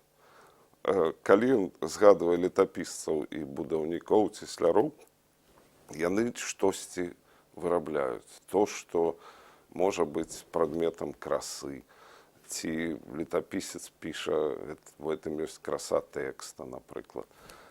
А той, хто пасадзіў бульбу і яе з'еў, ён думаў толькі пра тое, каб выжыць. І, можа быць, ён звяртаецца да гэтай старажытнасці, калі ў Беларусі быў росквіт рамёстваў, архітэктуры, того ж кнігавыдавецтва, летапісання і гэтак далей, гэтак далей. І калі Беларусь страціла сваю дзяржаўнасць, перастала быць паўнавартаснай еўрапейскай нацыяй, трапіла пад панаванне расійскай імперыі, яна думала ўжо не пра стварэнне нейкіх прыгожых рэчаў, у тым ліку і літаратуры, а пра то, каб адно выжыць і пракарміць пана таго ж памешчыка і гэтак далей. Можа быць, гэты нават рэфлекс, калі звычайна ў сталыя гады ці пад старасць чалавеку хочацца пакорпацца ў зямельцы, можа быць, гэта набыты рэфлекс за гэтыя 200 гадоў. Цяжка сказаць. Але Гілевіч, мы бачым, звяртаўся да гэтай старой мінуўшчыны, якраз, можа быць, у кантэксце ён адсылаў нас у тыя часы, як мы называем часам, залатога веку для Беларусі. І тым не менш, скажам, самыя знакавыя творы Гілевіча гэта ёсць любаванне прыродай. Як вось гэтая папулярная песня «Вы шуміце бярозы». Ён не корпаецца ў зямлі, але ён абсалютна прымае прыроду, ён прымае красу гэтай зямлі. Пра што, уласна, гэта песня. Я вось все-таки, вяртаючыся да родных дзяцей, як гэта павінна было чытацца ў 70-е і 80-е гады. Вось такія вершы. І я вось думаю, ці не як бы выславіць, ці не замінаў гэты шляхер успрыманню Гілевіча. Тому што Барадулін гэта трэба дома бываць часцей, Бураўкін гэта там, дзе на журавля песня, паляванне, так? А Гілевіч гэта «А я лягу-прылягу». А гэта ж песня пісалася да родных дзяцей. Ой-ой-ой, як добра да добрых дзяцей. Я спецыяльна залез паглядзеў, калі яна пісалася. Яна пісалася ў 54-м годзе. Гэта значыцца, калі ён быў яшчэ студэнт, і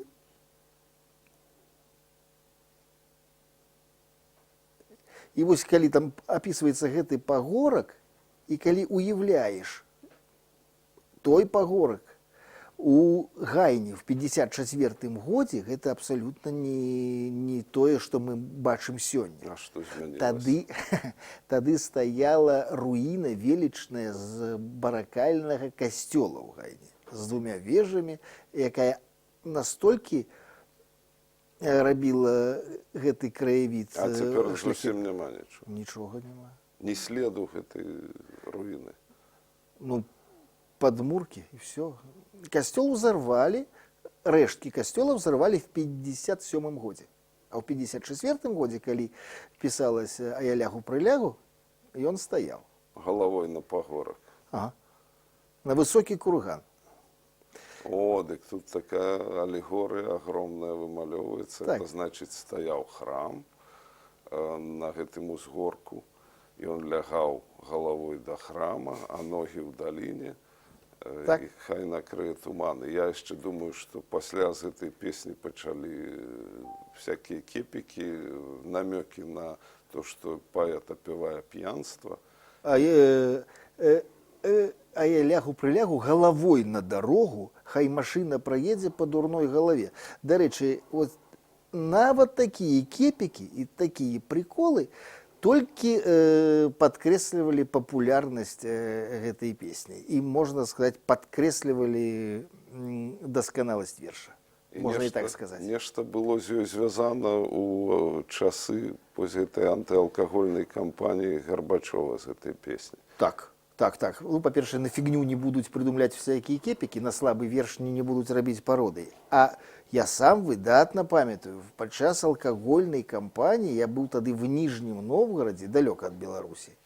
І я зараз не ўзгадаю дакладна гэты анекдот, але прыходзілі там украінцы, значыцца, да Гарбачова, ты адмяні, значыцца, мы такі народ, не такі пьянствующие, як расейцы. Ты в украинской СССР отмени гэты свой сухой закон. А tu кажа, ну вы что, я отменю, вы там распрягайте хлопцы коні, та лягайте спочивати. Пасля, значит, прийшли до Горбачова белорусы с той же самой просьбой, отмени, коли ласка. Я вас ведаю, вас только отменишь, и одразу почнется, а я лягу прилягу. А вось. Это Горбачов адказваў. Так, а я лягу прилягу.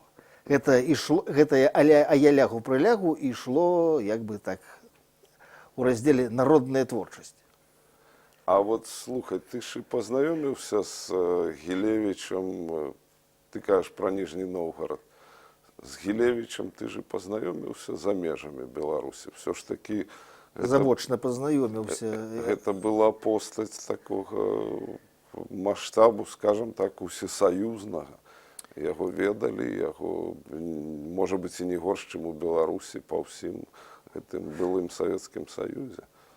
Ну, не ведаю. Ведалі гэтую песню.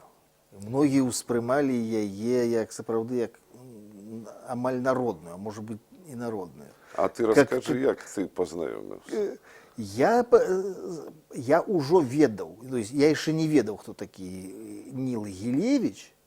Это был вересень 91 года. Я был у Мариуполе. Я працаваў тады ў Гомельскім тэатры. Мы были на гастролях, вересень 91 год. Ужо Мариуполь, незалежная Украина, паўсюль нацыянальныя штандары, свае купоўны, свае карбованьцы. Вось пачнецца незалежнае цудоўнае жыццё. І я яшчэ не умею говорить, толком читать по-белоруску. Я читаю Богдановича Максима в перекладе. И, взявши 100 грамм, просто вот лежу в номере своего готеля, крыху вот засмучены, что вот у украинцев отрымливается вот так все, а вот мы все никак все живем под некими советскими символами, ну абсолютно. И тут по радио, звычайное проводное радио в отеле, где включаются сессии, кавалок сессии Верховного Совета БССР. В украинском проводном радио. В украинском проводном радио. Это включается. Где в этот день принимали символику. И дали кавалок промовы Нила Гілевіча. Промова была такая, что я праз секунду вскочил, значит, с этой канапы, так я на меня узбудила гэтая промова. Там под гэтым сцягам войны Грюнвальда, перамога там. Я зараз дакладна не працытую. Але я уразила так, что я не мог супакоіцца. Я выйшаў з гатэля і пайшоў яшчэ пару гадзін по Маріуполю ходить. Вось так. Узбуджаны абсолютно. І пасля але я запомніў, хто гэта, што гэта ёсць такія у нас прамоўцы. Ніл Гілевіч. Вось бачыш. Пасля для мяне гэта был абсолютно, вот, калі я его побачыў, гэта для мяне была зорка. Сапраўдная зорка. І ты вяртаўся ў Беларусь з гастроляў ужо зусім іншым настроем. Абсолютно. Не, ну я быў ужо незалежнік, я все разумеў. А асабіста ты з ім пазнаёміўся? Асабіста я пазнаёміўся, калі рабіў передачу про Лысую гору для программы «Вострая брама». Ось тады я пазнаёміўся з ім асабіста. І там здарыўся канфуз. Ну, чаму канфуз? Ты рабіў перадачу пра ананімную паэму, сказ пра Лысую гору. І яна ішла ў рамках «Вострай брамы» на радыё «Свабода». Это быў 99-й год. 99-й год. І ты прыйшоў да аўтара. Не. Да аднаго з магчымых аўтараў, так? Ніла Гілевіча. Нават не да аднаго з магчымых аўтараў, да аднаго з герояў. Потому что там быў у мяне правадніком Гаральд Вольскі, там у мяне яшчэ быў, здаецца, Тарас Валентин, там у мяне быў Михаил Герчык, так? І так як Михаил Герчык апісваў, як быў абураны Ніл Гілевіч гэтай паэмай, як ён быў абражаны, найлепшы друг усіх славян. Он кажа, быў абражаны страшэнна гэтай паэмай. Вось. Дапусціць думку, што ён мае хоць нейкае дачыненне да напісання хоць адной страфы, пасля гэтага, і калі я... Было немагчыма. Абсолютно немагчыма. І калі я скажу, вот, Ніл Сымонович кажа, што вот, может, мне, як вы маглі падумаць. Я дакладна зараз... Это ён табе сказаў пра сваё аўтарства. Так, акторскі дар вялікі. Як вы маглі падумаць, што я такі вось лірик, там, эпік і гэтак далей, вот тут такое... Народны паэт. Вот такое, вот, амаль капустик, такое могу, значится, вот, выдать. Мне там приписывали, да ну вы что, это ввогуле не мой узровень. Ён на адрес адмаўляўся. Абсолютно, это не мой узровень. І калі праз 3 гады под ягоным аўтарствам выходзіць сказ пра Лысую гару, і зноў я з ім недзе сутыкнуўся, і зноў пачуў ад яго на свой адрес, што як вы ў сваім матэрыяле на вострай браме абазвалі гэта капуснікам, вы што не бачыце руку майстра, быў час, быў век, была эпоха, якого ўзроўню лірик, якого ўзроўню эпік. Это значит, вот что за 3 гады адбылася метамарфоза. Нейкая метамарфоза. І застаецца пэўная загадка для нашчадкаў разабрацца вот менавіта з гэтымі 3 гадамі. Вот что? Таму што я памятаю, все былі моцна здзіўленыя тым накалам страсці, з якой пачалося адстойванне аўтарства гэтай ананімнай паэмы, хоць у мяне, скажам, свой погляд на гэтую справу. Я лічу, што якраз ананімнасць забяспечвала сказу пра Лысую гару, ну, так бы мовіць, пуцёўку ў вечнасць. Абсолютно згоден. А калі яна робіцца аўтарская, яна робіцца проста капуснікам так і ёсць. Паміж пісьменнікамі.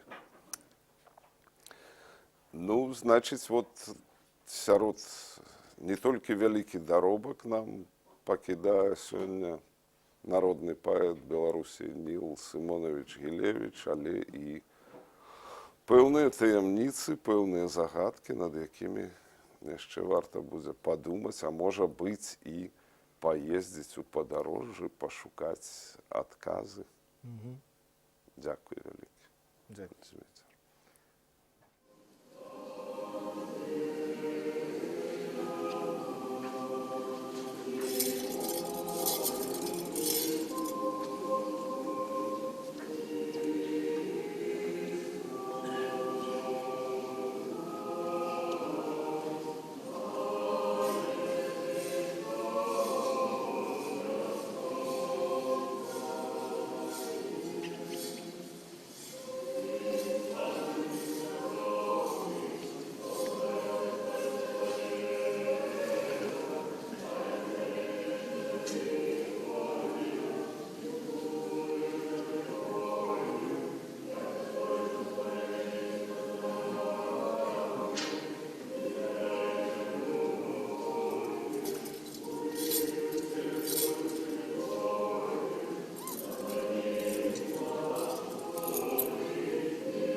Покой, Господи, душу спашила раба Твоего.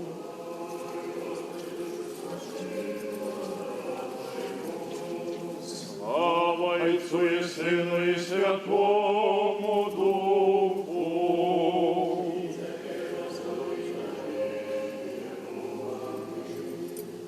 Упокой, Господи, душу сподшилого раба Твоего.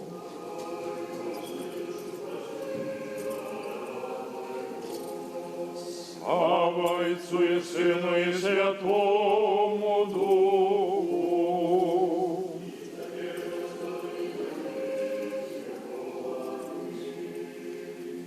Богородицу и Мати Светла, у песнях узвеличим.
Будем уважливыми, про мудрость будем уважливыми, прокинула шостый, блаженный шлях, по яким пойдешь ты, душа, бо подрихтовано тебе место упокоения.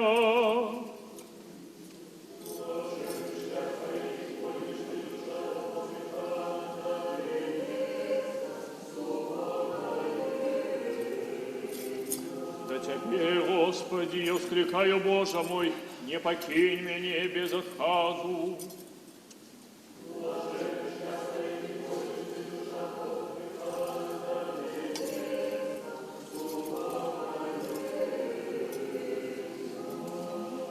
Блаженный шлях, по яким пойдешь ты, душа,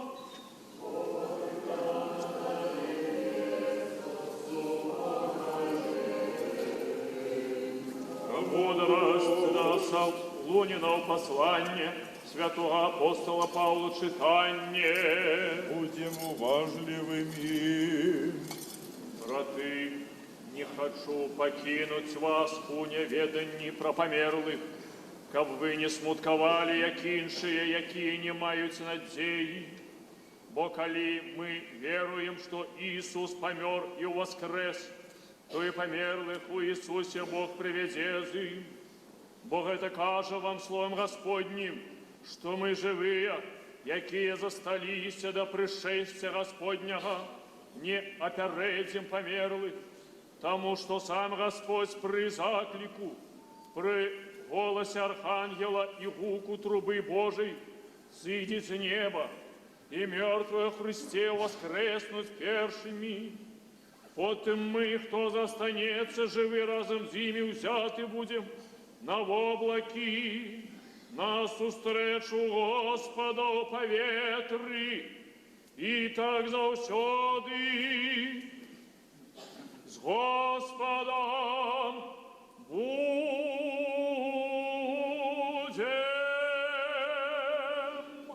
Мир Твой. Духу Твоему. Аллилуйя, аллилуйя, аллилуйя, блаженны Ты, кого обрав и принял Ты, Господи.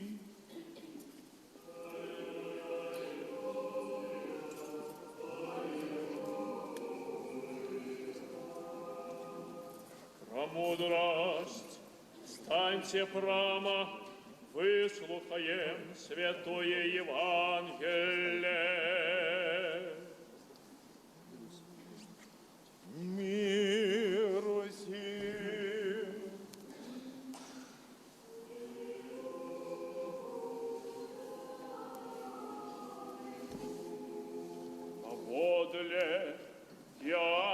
Святого Євангелія читання.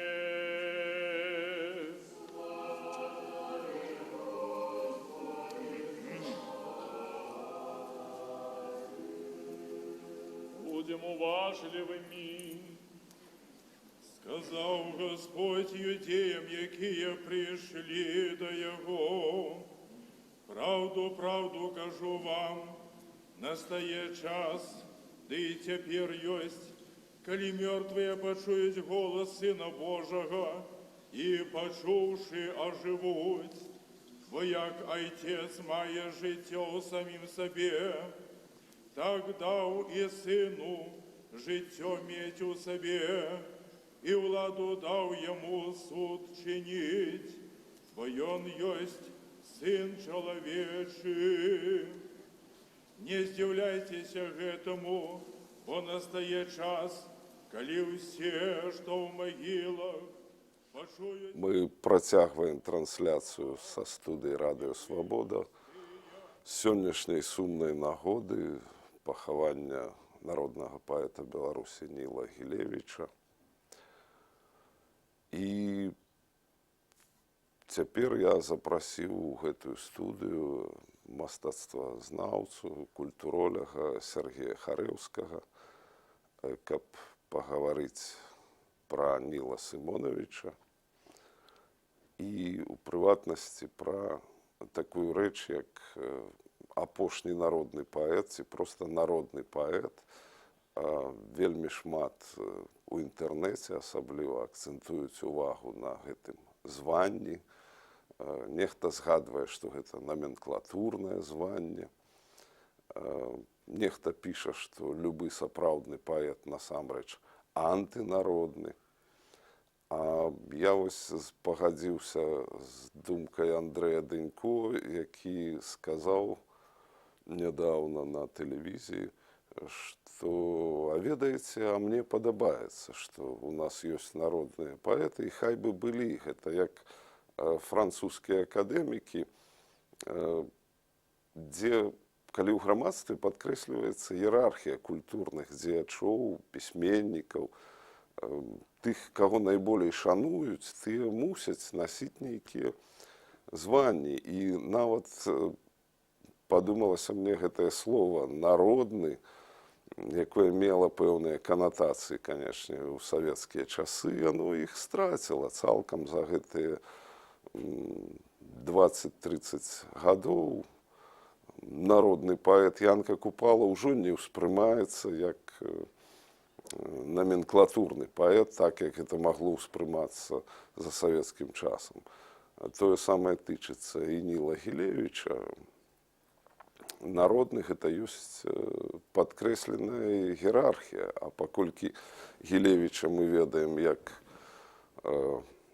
чалавека эпоху у беларускай савецкай найперш літаратуры, як аднаго з лідараў гэтай літаратуры, як кіраўніка гэтай літаратуры. Я вот нагадаю для моладзі асабліва, што у 80-е гады нават маладыя паэты кпілі з Саюза пісьменнікаў, што гэта Міністэрства літаратуры у Беларусі, і міністрам там, натуральна, Ніл Гілевіч. Але колькі ўсяго рабілася з іншага боку, і якая была вага літаратурнага жыцця ў агульным грамадскім жыцці ў Беларусі. Але это так, для згадкі, а от наконт народны. Ну, я хутчэй тут пагаджуся з Андрэем Дэньком, чым з маладзейшай генерацыі літаратараў. Канешне, ёсць шмат негатыўных канатацыяў на гэты конт. Ну, і гэтыя канатацыі з савецкага часу. Вось тады это можна было кпіць пра ружовы туман, пра Міністэрства літаратуры, ну, калі быў кантэкст. Сёння гэты кантэкст прапаў, на вялікі жаль. І ўсе забыліся, што такое сацрэалізм. Менавіта. А я памятаю, як Брыль на Янка Брыль на паседжанні в польскай амбасадзе з нагоды надання Віславе Шымборскай Нобеля прысеў, не разгледзеўшы каля мяне, і працягваў нібыта сваю нейкую думку. О, я добра ведаю, Віслаў, мы ж 50-е гады разам от тады распрацоўвалі метад сацыялістычнага рэалізму, такой абсалютна вне кантэкста. Быў час, была эпоха, быў кантэкст, былі гэтыя званні. Гэта цалкам укладаецца. Іх трэба, на маю думку, як слушна заўважыў Андрей Тынькова, неяк абнавіць. Тая іерархія сышла. Сёння разам з пахаваннем Ніла Гілевіча мы развітаемся з апошнім чалавекам, які насіў такое пачэснае званне. І у мяне асабіста оно не выклікала пярэчання. Выклікалі пярэчанне драбнейшых званняў, кшталту засраб, заслужаны работнік культуры. Што гэта такое? Это дыпломы, прэміі.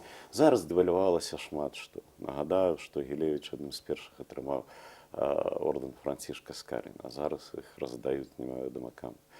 Мы жывем в часе, калі няма вось гэтых крытэрыяў, няма этой іерархіі, няма этой шкалы. Калі гэта было ўсё жалезабетонна і непарушна, з гэтага быў сэнс кпіць, іранізаваць. Вось нарэшце мы ўсё дэсакралізавалі, ўсё разбурылі, ўсё абсмяялі. Пафаса колішнего нідзе няма, ні ў дзяржавы, ні тое месца, якое в іншых народаў суседніх заняў этот сацыялістычны пафас, заняў дзяржаўны нацыяналізм альбо рэлігія. Так? І там застаецца месца для іроніі, для кпінаў. А ў нас этого пафаса, этой піраміды няма нейкай дзяржаўнай, нацыянальнай ідэалогіі. І сёння кпіць, это просто недарэчна. На мою думку, гэта ўжо не смешна. Это кпін з кпіна, это пост нейкі мадэрнізм. Тут уже не столькі пра кпіны, як пра агульны фон, на якім усё адбываецца. Я вот сёння ехаў на гэтую студыю і круціў у машыне FM-станцыі беларускія. Паўсюль вось гэта расійская папса, рагатуха, 1 апреля, спина белая.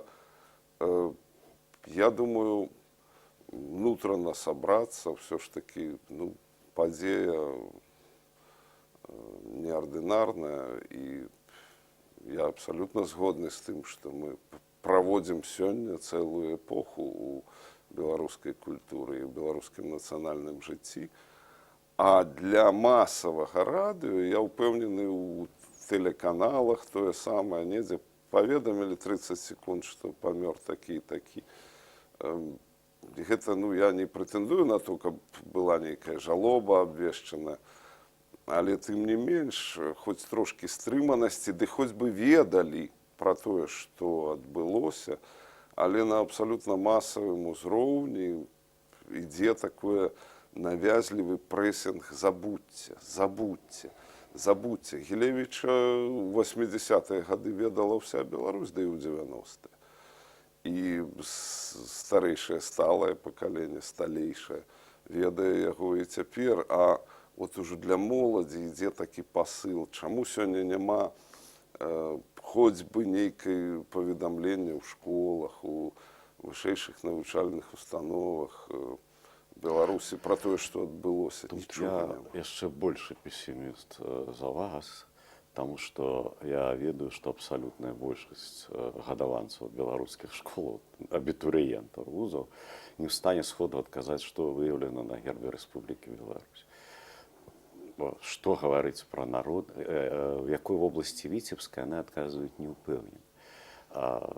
Абсолютно без сенсу пытаць, хто прэм'ер-міністр альбо хто адчолюе кіпарат. То бок моладзь сёння, і не толькі ўжо моладзь, жывуць нейкай абсалютна касмічнай рэальнасці, дзе ўсё не абавязкова. Бо ні іхнае жыццё ніяк не дэтэрмінавана ні гэтай дзяржавай фактычна, ні гэтай культурай, ні гэтай зямлёй. Яны жывуць нейкім такім космосе.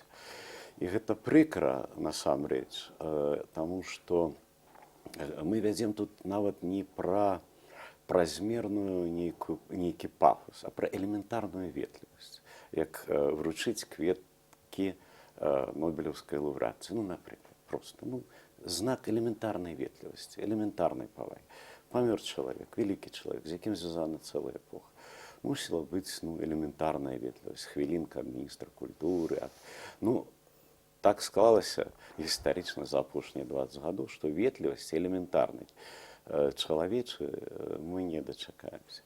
А калі мы говорим пра эпоху, то насамрэч многія рэчы больш аб'ёмна глядзяцца здалёк, вот, з бегам часу. Вось Гілевіч гадоў 20 быў па-за гэтай сістэмай. Ён зрабіў свой выбар адназначны, і чтоб там яму не закідалі в савецкія часы, гэтыя апошнія 20 гадоў все это абнулёўваюць. Ён быў чалавекам-дэмакратам, ён быў чалавекам-беларусам, ён быў шчырым патрыётам, які не прымаў эту рэчаіснасць, якую мы з вами только што ахарактарызавалі, дзе няма месца элементарнай ветлівасці. Ён быў надзвычай ветлівы, зычлівы чалавек. З цягам часу, мне так падаецца. Гэта асабісты досвед? Так, это мой асабісты досвед. Гілевіч я ведаў з дзяцінства не толькі па кніжках, ён быў сябрам маёй сям'і, ён быў аднавяскоўцам аднаго з маіх дзядзькоў і добрым сябрам другого дзядзькі, Владзіміра Лапцунка, які ачоліў мінскі кнігагандаль. Мы шчыльна сябравалі, і я з ім бачыўся на розных сямейных урачыстасцях, бачыў даволі часта. І штосьці прыгадваецца? Прыгадваецца невераемна, ну, конечно, малому, конечно, прыгадваўся ягоны рост і бровы. Ну, яшчэ тыя кудзёры, такі вялікі чалавек, як дзядзя Сцёпа, такі агромны чалавек з такімі незвычайнымі брывамі і невераемна абаяльная усмешка. Ось калі Гілевіч усміхаўся, то усміхнуцца, міжволі усміхаліся ўсе. Ён быў вельмі абаяльны чалавек і вельмі гжэчны, так, як гавораць палякі, вельмі абыходлівы з жанчынамі. За сталом нікога не прапускаў, усім даваў добрыя, зычлівыя такія кампліменты. Бок ён быў вельмі светскі чалавек у добрым сэнсе этого слова. І гэта ўражвала. Ну, памер, маштаб ягоны, а пасля ўжо... А даводзілася мець непасрэдна нейкія з ім справы? Даводзілася в розных абставінах. Былі абставіны, калі вы памятаеце, аперацыі НАТО супраць Югаславіі. Нагадаю, Гілевіч быў вялікім сябрам усіх славянаў. Менавіта, я думаю, што вось і гэта мы будзем калі-небудзь узгадваць, колькі ён вёў у беларускі ўжытак гэтай літаратуры з Балкану, балгарскай, сербскай, славенскай. Ну, дзякуючы яму мы впершыню наогул пазнаёміліся. І гэта, я думаю, велізарны ягоны даробак, які яшчэ патрабуе гэтага асэнсавання. І мы тады ў нашай ніве крыху так неабачліва, зухавата так ацэнілі вось эту аперацыю. Ну, типа, здорава. І Гілевіч пазваніў і адчытаў, напісаў ліст такі горкі, што з чаго ёрнічаць, калі вось там падаюць бомбы. Чаму радуецеся? Так. Ну, і мне было, сапраўды, как-то стало няёмка, сапраўды. Нават не з-за таго, што ён мяне раптам на гэта мяне выліў, а пасля давялося беларускае таварыства «Кніга» хацела выдаць зборнік ягоных сатырычных паэм. Тады яшчэ была свяжая ягоная паэма «Гэй наперад, гэй назад», дзе ён даваў характарыстыкі, раздаваў вось этой эпохі 90-х гадоў другой паловы, дзе ўсім там дасталася, і маладзёнам, там, і апазіцыянер, усім дасталася. Ну, у яго быў перыяд такіх рэзкіх паэм. Так. І я з аднаго боку, мне было няёмка, тому што я не зусім быў згодны, я сам душы ёрнічаў, але зрабіў эту працу і хадзіў да яго і паказваў яму гэтыя малюнкі, карцінкі, гэтыя шаржы, партрэты, там, Евы Скрэў, гэтых пісьменнікаў, маладзёнаў, Букчына і так далей. І это спадавалася, на жаль, кніжка не выйшла, але ну, нас звязала вось такое ўжо, то бок ён мяне ўжо пазнаваў не толькі як аднаго з хлопчыкаў за сталом, сваякоў, ягоных сяброў, але ўжо пазнаваў мяне асабіста. І гэта, яшчэ раней мне давялося з ім сустрэцца, калі мы схадзілі да яго, ён быў старшынём Саюза пісьменнікаў, у справах тутэйшых. І схадзілі з нагоды папрасіцца выдзеліць... Это я нагадаю, гэта ў сярэдзіне 80-х гадоў стварылася нефармальнае літаратурнае аб'яднанне моладзі тутэйшае, і яно прэтэндавала быць маладзёвым літаратурным аб'яднаннем пры Саюзе пісьменнікаў. А каб гэта зацвердзіць, трэба было схадзіць да першага сакратара Саюза пісьменнікаў Ніла Гілевіча. І вось гэты паход. Так, і трэба зазначыць, што лёгка вырашаў Гілевіч все гэтыя справы. Калі мы параўнуем ту эпоху і цяперашнюю, это проста недараўнальная рэч. Все вырашалася лёгка. Гілевіч прытуліў пад сваё крыло і тутэйшых, і Бабілён, клуб перакладчыкаў. Все вырашалася запросто. А тады мы схадзілі вельмі практычнай конкретной справе, каб выдаткавалі вось эту кавярню па пэўных днях, па пэўных гадзінах. Тады былі Анатоль Сыс, Алесь Беляцкі, Міхась Талочка. Ну, было такое звычайное, рутинное поход. Ну и Сыс в своей манере, такой крыху фамильярный, ну, Нил Симонович, ну вы ж разумеете, нам же треба там и гарбатки попить, и ну, как все было. И все без питания. И мы как-то худенько все это вырашили, он так на нас глядел, такие, своими бровами, такие, огромный человек.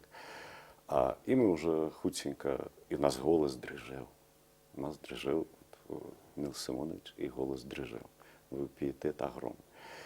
И раптом, как мы уже выходили, он нам в спину так на развитание: хлопцы, вы же глядите осторожно, аккуратно, возьмите поляков. У них 18-й год, и кони, и седла, и все было готово. Мы вышли с кабинета, это он до чего. Мы же говорили про гарбатку и печанюшки. Ну, в глубине души вы разумели, до чего, просто не чекали от человека на такой высокой посаде почуть. И это нас вельми натхнило, это был такой, ну, неписанный карт-бланш, что хлопцы, я вас прикрыю. И вот это было вельми комфортное отчувание, что вот за плечима Нила Симоновича з нами нічого кепського не здариться. Ми можемо криху там хуліганити, франдзёрствовать, робити свої справи. І... Ну, треба сказати, що гэта быў час, калі ўжо рэальна сыпаліся вся савецкая ідэалогія і камуністычная, і якраз беларуская падымала галаву і азіралася, і ніхто па гэтай галаве не біў. Вы ведаеце, калі б ён нам не даў этого памешка, таксама б ніхто пасля ўжо 20 гадоў ніхто б і не згадаў. Ён даў, ён забяспечыў прыкрыццё, яшчэ ж была і КПСС, і натуральна эта сістэма паміра, а многія і станавіліся, нагадаю, ворагамі тых перамен. Беларусь, это Вандея, перастройкі і так далее. І чакаць ад чалавека на ягонай пасадзе можна было що заўгодна, па вялікім. Можна было як мінімум чакаць нічога не робленя. Але чалавек адназначна працягнуў руку маладзёнам і стаў на іх бок. Ну, ён, я думаю, все ж таки вагаўся, але амплітуда гэтага вагання была досыць шырокая. Ён і моцна не хацеў чагосьці, і моцна хацеў адначасова. Я згадваю прыклад, калі мы заняліся аднаўленнем нашай Нівы, 91 год, вясна. Гілевіч адрэагаваў на гэтае аднаўленне нашай Нівы словамі «не трэба чапаць помнік». І штосьці мы там і адбрыкнуліся ў першым, па-моему, нумар. Што калі назвалі газету «Таварыства інвалідаў», наша доля, ён такого не сказаў. Так, а нашу долю вот, перадалі таварыству інвалідаў. І пра што я хочу сказаць, што калі пазней ужо за Лукашэнкам пачаліся суды над нашай нівай, ён вельмі актыўна падтрымаў і даваў свой подпіс у абарону нашай нівы. І гэты подпіс, ён быў важкі ў судах, таму што ну, Гілевіч, конечно, ведалі яго як паэта, і ведалі яго як цэнтральнага літаратара, але ведалі яго і як дэпутата Верховнага Савета, як не весельнага генерала, а старшыню камісіі па культуры, па-мойму, ён быў, ну, і вельмі актыўна выступаў у Верховным Савеце. Таму было б нечакана ад яго чакаць, даруйце за тавталогію, чтоб ён адназначна адразу ягоны веку, маючы такую біяграфію за плячыма, адразу б бачыў там, що наперад. Фактычна, вот тое, пра што мы зараз гаворым, это невялікага маштаба праблемы, такія кур'ёзы в ягоны жыцці. Нагадаю, ён з 80-го адчоліў спісьменніка, так? До конца Советского Союза. І ось возьміце гэты даробак Саюза пісьменнікаў.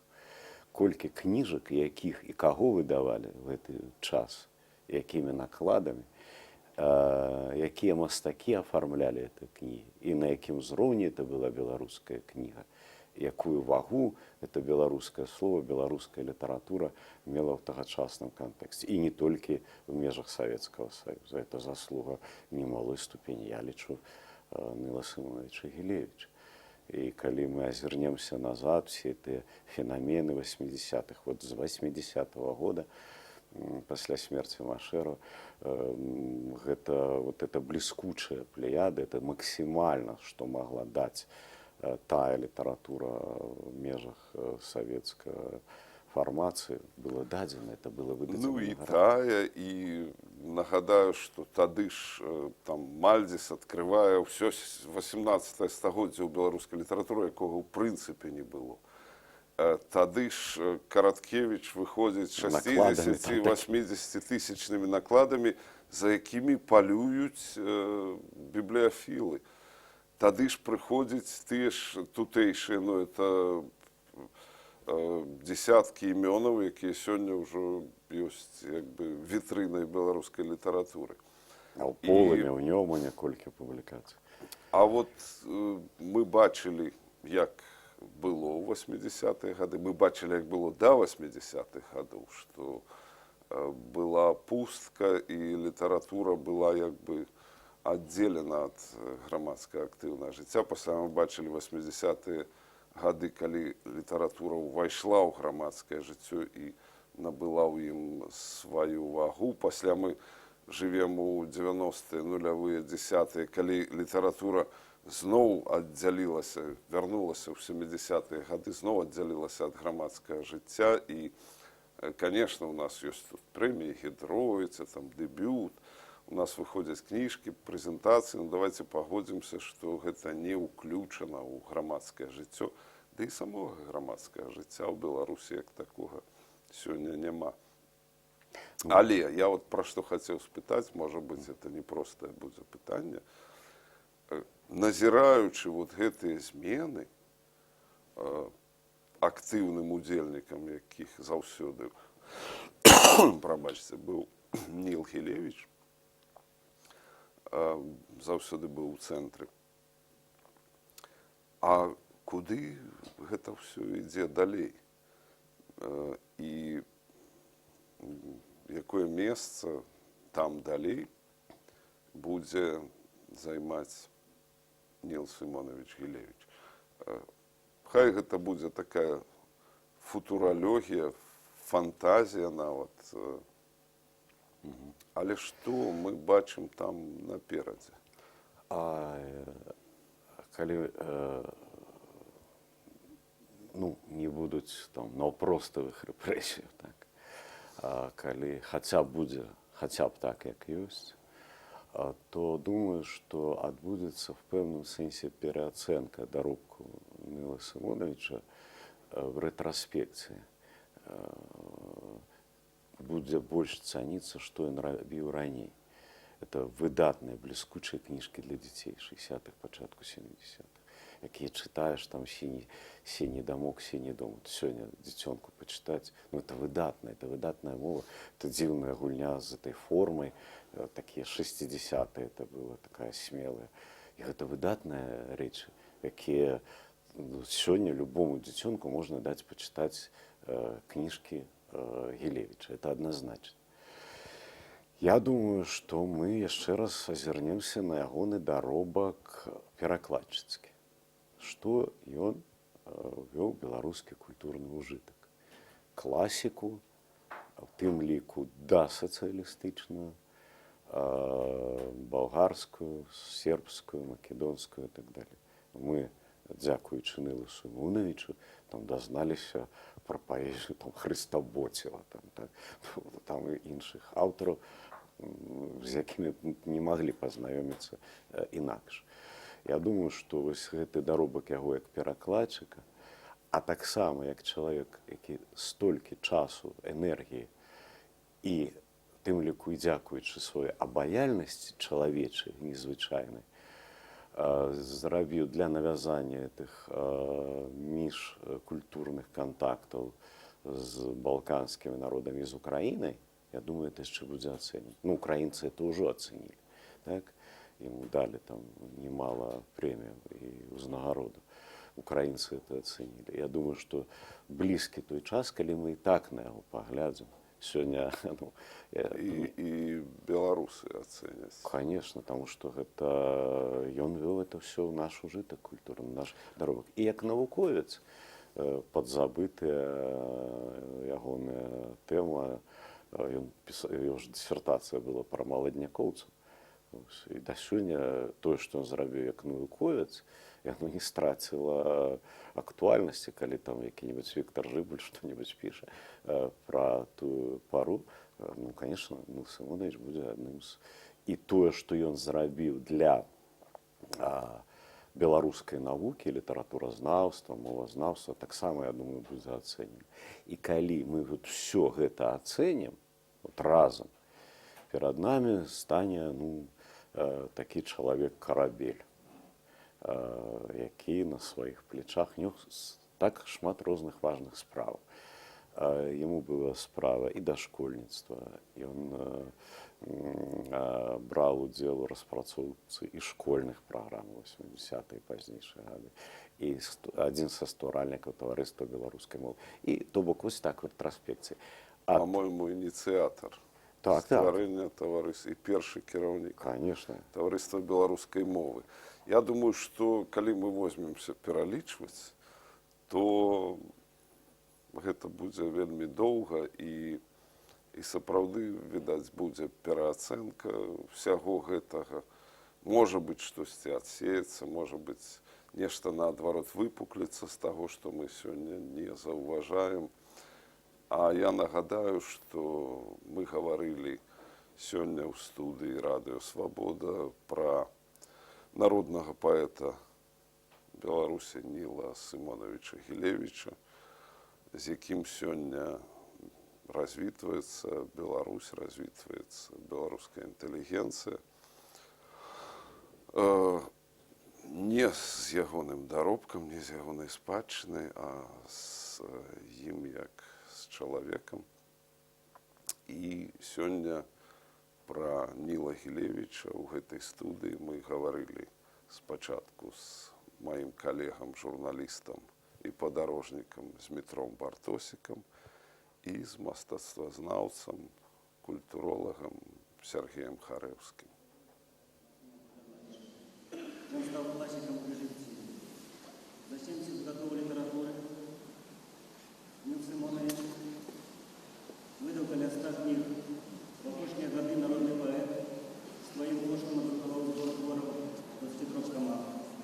Ягоныя кнігі, паэмы, вершы, проза, літаратуразнаўчыя даследаванні, песні на ягоныя словы сталі найвыразнейшым здабыткам нашай сучаснай літаратуры, на якіх выросла не одно пакаленне беларусаў.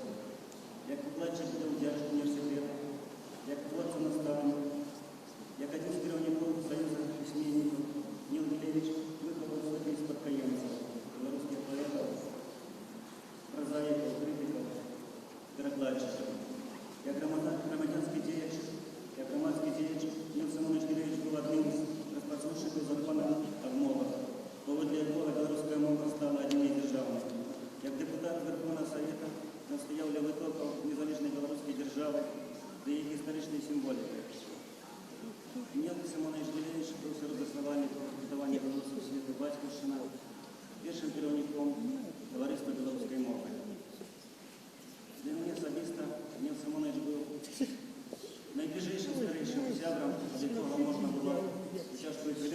заўсёды пачуць. Добрае слово заўсёды атрымаць мудрую параду. Мне будзе вельмі не хапаць вас, дарагі Максим Иванович, не хапаць вас на вашего мудрого слова, вашего светлого розуму будзе усім беларусам, усёй Беларусі. Дзе б не працаваў Нил Симонович, што б не пісаў, вся яго дзейнасць і творчасць былі скіраваныя на один клопат, на один боль, за родную мову, за национальную литературу, за краіну Беларусь. За тую белорусскую Беларусь, про якую он марив. В день развитания с вами, дорогие Нил Симонович, мы кажем, мы выконаем, несомненно выконаем ваш высокий заповед. Мы дойдем до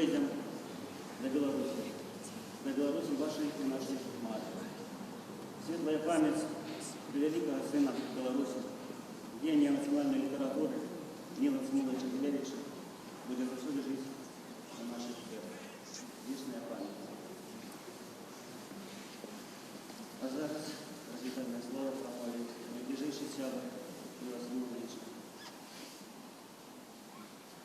Племенник ведомого белорусского письменника Максима Горецкого, академик Радим Гаврилович Горецкий.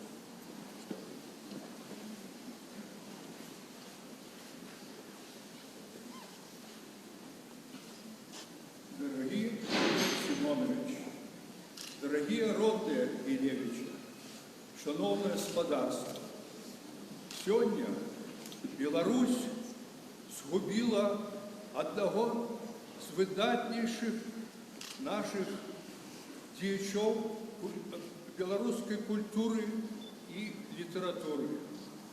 Таму сённяшні дзень – дзень великого смутка для Беларуси. Это наша беда. Нил Семенович был деяч выдатнейший, уникальный, потому что по его многогранности, шматгранности нема ніводного такого нашего деяча. Вы ж ведаете, что он не только выдатный, как литератор, он не только выдатный поэт, але он оволодал и выдал нам талановитые творы по разных родах и жанрах, які існують в літературі. Ён таксама видатний науковець. Як ведаеце, асабліва в фольклоры. Ён заслужений дзеяч навукі. Апрача таго, ён, безумоўна, самый выдатный з тых, хто смог, это редко кто может, зрабіць вот тое, что он зрабіў, выдаўшы и собравши со своих лепших творов 23 томник, які он зрабіў сам. Причем это вельмі важно, потому что он особисто отобрал то, что лечил самым лепшим со своих творов. И вышло у него вот это, что вельмі важно так само. И он же, ведаете, все это выдав за свой кошт. И поклал на это больше 10 своего самого 10 годов своего лепшего життя. И он вот эти тавы, коли б был полный творов, было бы не меньше 50. Потому что он наибольш самый, можно сказать, плодовитый, самый працавитый, самый выдатный с этого боку вот, творца литературы и мастацтва и культуры. Что вельми важно отзначить, что Нил Семеновичу вельми пошанцевало в житті особистым. И он сустрэў цудоўную жанчыну Ніну Івановну Ковальову, якая пришлася и до его сердца. И это, как плоское такое, две половинки, які об'єднались разом. Об'єднались кто? Самое головное. Это волод Белорусщины, это Нил Гилевич. И анёл беларускасці, як Василь Быков назваў Ніну Гілевіч. І вот гэтае аб'яднанне разам в адзінае цэлае гэтых двух цудоўных людзей акрыляла іх цудоўнае, неверагоднае каханне, якое прайшло ўсё жыццё. На жаль, 13 гадоў назад Ніл Гілевіч згубіў сваю Ніну. І ён, каб быць супраць яго той страшэннай такой беды яго, ён працаваў яшчэ больш. Без працы ён жыць не мог. Гэта галоўнае для яго. І ён сидзеў дзень і ноч да самых апошніх сваіх дзён. Я вельмі рад быў таму, што ён заўсёды вельмі добра адносіўся і да Гарэцкіх, і Максіма, і Гаврылы. І я памятаю, як разам мы з ім адрезалі тую стужку, адкрываючы сядзібу Максима Гарэцкого в Багатьковке. Это было незабыўны час. Ну і Ніл Гілевіч, чым ён для мяне асабіста блізак тым, што мне пашанцавала, і я вельмі рад лёсу, што мы з ім сябравалі вельмі доўга.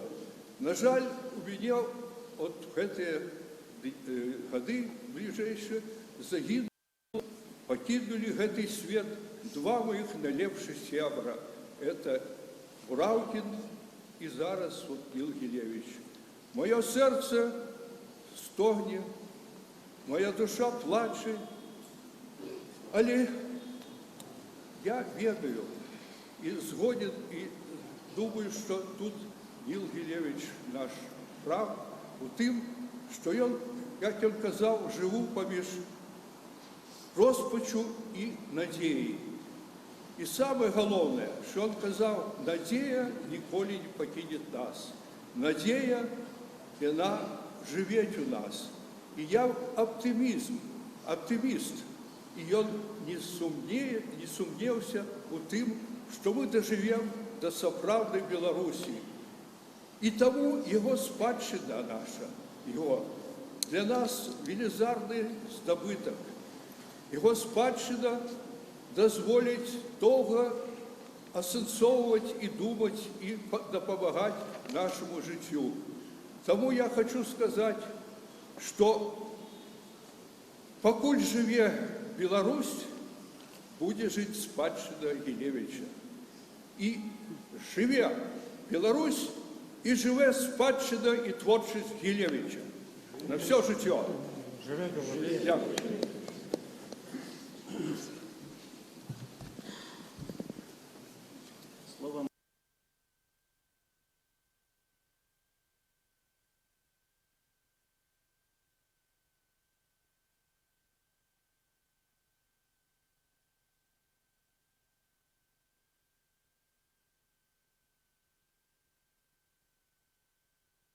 Симоновича. Дорогі Ніл, шановне господарство, ми сьогодні много говоримо про Ніла, про його талент, про його внесок у білоруську культуру. Але я б хотів сказати кілька слов про його як про чоловіка. А ведаю я його 64,5 годи. Гэта быў мужны чалавек, які ў вельмі непростых умовах, а часамі ў жудасных умовах сумеў захаваць галоўную рысу прыстойнага чалавека, чалавечую годнасць. Ён захоўваў яе ў бядноце і нестачы на Лагойшчыне каля сваіх дзянісак. Ён захоўваў яе ў савецкія часы, калі яго паважалі і ўзносілі, але калі ён зразумеў, што ён рабіў памылку, і ён выправіў яе цудоўна, таму што людзі, у якіх ёсць годнасць, свае памылкі прызнаюць і пішуць пасля аб гэтым. одно з таких відступлений його було, він не зовсім добре розумів тих молодняковців, про яких писав свій твор. І він думав, що Олесь Гарун і ще певні наші відомі письменники не зрозуміли соціалістичної революції. А після він написав: «Боже ти мой, яны якраз ті, хто зрозуміли, що це таке, і добре зрозуміли». Я ведав Ніла як студента, як удільника військових зборів. Ён заўсёды працаваў. Ён заўсёды нешта рабіў, заўсёды хадзіў з нататнікам. І ён быў ахоўнікам, непараўнальным ні з кім ахоўнікам чысціні і святасці беларускай мовы. Мы яму вельмі многім абавязаны. Ён быў ахоўнікам чысціні і святасці сямейных адносін. Тут Радзім Гаврилович говорив про Ніну Івановну. Ви ведаєте, приємно було побачити їх у домі. Там очі святилися любов'ю у такому узрості, коли вже мало хто кого по-людську кохає. Тому ми ховаємо сьогодні не просто поета, не просто громадянина, а просто чоловіка, який у нечоловічних умовах, особливо в апошній час, коли він не мог вийти з своєї квартири на вулицю, а тая улада, яка повинна ганоритися і шанувати таких людей, ні палець у палець не ударила, щоб допомогти йому в этом. І він заховав свою угодність. А про тих, хто не допомог йому по-чоловічі, ми не будемо говорити про їх годності, їх у їх нема. Так вічна пам'ять о тобі, Ніл, буде жити. Спи спокійно в білоруській землі. Ти її син.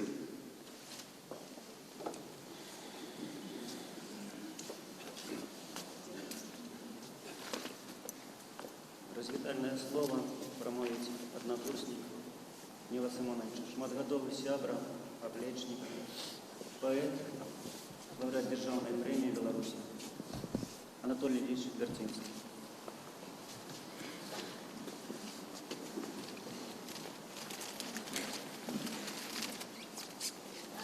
Першая книга Нила Гилевича, блакитно-червоная. Я не мог взять и не показать вам в этом Божьем доме. С теплым, натурально с теплым сябровским авто. Книга 6-10-годовым. Беды бывают больше, беды бывают меньше, а горе тому найгорше. Воно безмежне, горе, воно як гори, воно як темні нетри. І ми перед ним без опори, ніби пил на ветрі. Сьогодні воно горе сувимерно, звичайно, тяжкой, незаменной, непоправной страты. Уважаемые родные, близкие, коллеги, прихильники творчости Нила Гилевича. Шановне господарство, этот день, третий уже день, не йде у меня с головы парада классика. Коли почуешь звон, не пытайся покинь его. Не пытайся. Ну, далей ведать. Я думаю, это отчувание зведывают сегодня многие из нас. Сегодняшний поминальный звон прозвенел в храме не только по ним. И он насамрэч прозвенел по всех нас, по его сябрах, товарищах, однодумцах и поплечниках, по всех тех белорусах, кому неабыякавы лёс бацькаўшчыны, лёс е мовы, е культуры, е историчной спадчыны. Яно, я думаю, зразумела. Бо ён, Нил Гилевич, особа, творца, громадянин з высокай літары быў адначасова ідэйным сімвалам і рэальным увасабленнем нашай беларускай справы. Акадэмік Гарэцкі говорил, не раз говорил, я памятаю, в своем артикуле, присвященном 80-годию Нила Гілевіча, и в артикуле, який сьогодні з'явився в друку, говорить про Ніла Гілевіча не інакш, як голод Беларусі. А в одним з своїх публікацій він означає книгу «Святлы» Ніла Гілевіча, одну з лепших книг, як знак того, що вся поезія Ніла Гілевіча – це гімн родной мове батьківщини. Целостная, волевая натура, но доставався кожним разом у творчості своєї діяльності верним своєму вибору, своєму усвідомленню необхідності значності того, що він робить. Характерний ідейно-естетичний, одночасово етичний домінанти творчості Ніла Гілевіча з'являється його непохисная вера.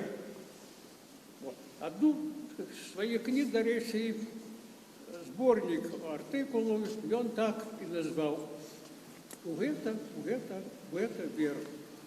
А верші, які присвячені пам'яті Максима Гарэцкага, вершики заканчивая ствердженнем. Але вера, что колісьці нас не натхняла, у великосной сяўбе и на жніве, тая вера не померла, не сканала. Тая вера в нас живе. Вера у кого? У чье вера? Чим эта вера была присягнута? Отказываю его словами. Это непохисная вера, что ему, великому и могутному родному слову, жить вечно. Вера у родное, поэтичное, мастацкое слово. Слово в устных и книге, на меди скрижали. Вера у то, что мы, белорусы, будем, как народ, как нация, жить вечно, уже хотя бы тому, что у нас есть Янка Купала, Якуб Колос, Максим Богданович, Максим Гарэцкі. Вера в нашу чалавечую і нацыянальную годнасць. І ўрэшце вера ў наш беларускі дом. І ўрэшце паэтычна, песенная вера ў тое, што ўсё ж мы дойдзем да Беларусі. Яго кнігі, адну з якіх, першую, з якіх я паказваў, это верставыя знакі на крыжовым шляху да запаветнай мэты. Дорогі Ніл, любий друже, шановний Ніл Симонович, у своїм вірші «Ходжу закохану в твоей крови» ты сказал про долгие расстания и далекие вандровки. Сегодня мы проводим тебе в апошний земный шлях. Апошняя наша даруй, апошняя наша бывай, и апошняя наша вера и надея, наши сподівання, что там, у Батьківщині Небесной, будет жить твоя душа Батьківщини земной, якой ты служил до после дыхания веры и правды. Да. И что, кажете, твоими словами, и на душа твоя, и в небе будет рызнить Беларусь. А Беларусь, роблю паузу, а Беларусь, лепшая Беларусь. Беларусь сапраўдная, по-сапраўднаму прадстаўнічая Беларусь, оплакивая сегодня твой адыход, развитание с тобой. И на это Беларусь будет помнить тебе вечно.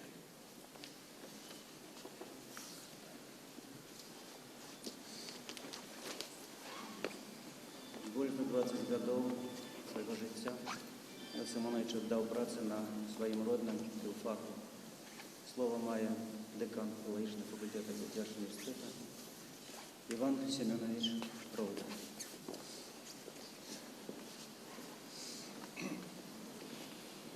Уважаемые родные, близкие Нила Симоновича, вестка об смерти Нила Симоновича была воспринята на нашем факультете со змешанными почуттями. З одного боку гора от страты этого цудовного человека, з другого гонор за тое, што хтосьці з ім працаваў, кагосьці ён вучыў. Але калі улічыць, што сапраўдны настаўнік – гэта не толькі той, хто вучыць, а і той, у каго вучыцца, то некалькі пакаленняў студэнтаў, у якіх ён не чытаў лекцыі, не вёў практычныя заняткі, вучацца і сёння любіць беларускую мову, любіць беларускую літаратуру, родную культуру і з павагай ставіцца да мовы, культуры іншых народаў, так як рабіў гэта сам Ніл Симонович. Як вядома, ён быў цудоўным перакладчыкам, у першую чаргу са славянскіх моў. Як мудры чалавек, ён добра разумеў, што час ідзе толькі ў адным напрамку. І не так давно ён запрасіў нас да сябе і перадаў значную частку вельмі каштоўнай літаратуры, якую нашы студэнты і выкладчыкі выкарыстоўваюць на занятках у сваёй навуковай працы. Калі мы сустракаліся з Нілам Симоновичам, аб чым бы гаворка не ішла, ён заўсёды успамінаў свою жонку Ніну Івановну, якая таксама доўгі час працавала на нашым факультэце. Так атрымалася, што ўжо працяглы час яны знаходзяцца ў розных светах, але хутка яны зноў аб'яднаюцца і будуць разам в этой вечнасці. Паважаны Ніл Симонович, можете не сомневаться, что память об вас, об вашей творчести будет передаваться с поколения в поколение. И великий вам дякуй и низкий поклон за все, что вы сделали для нас.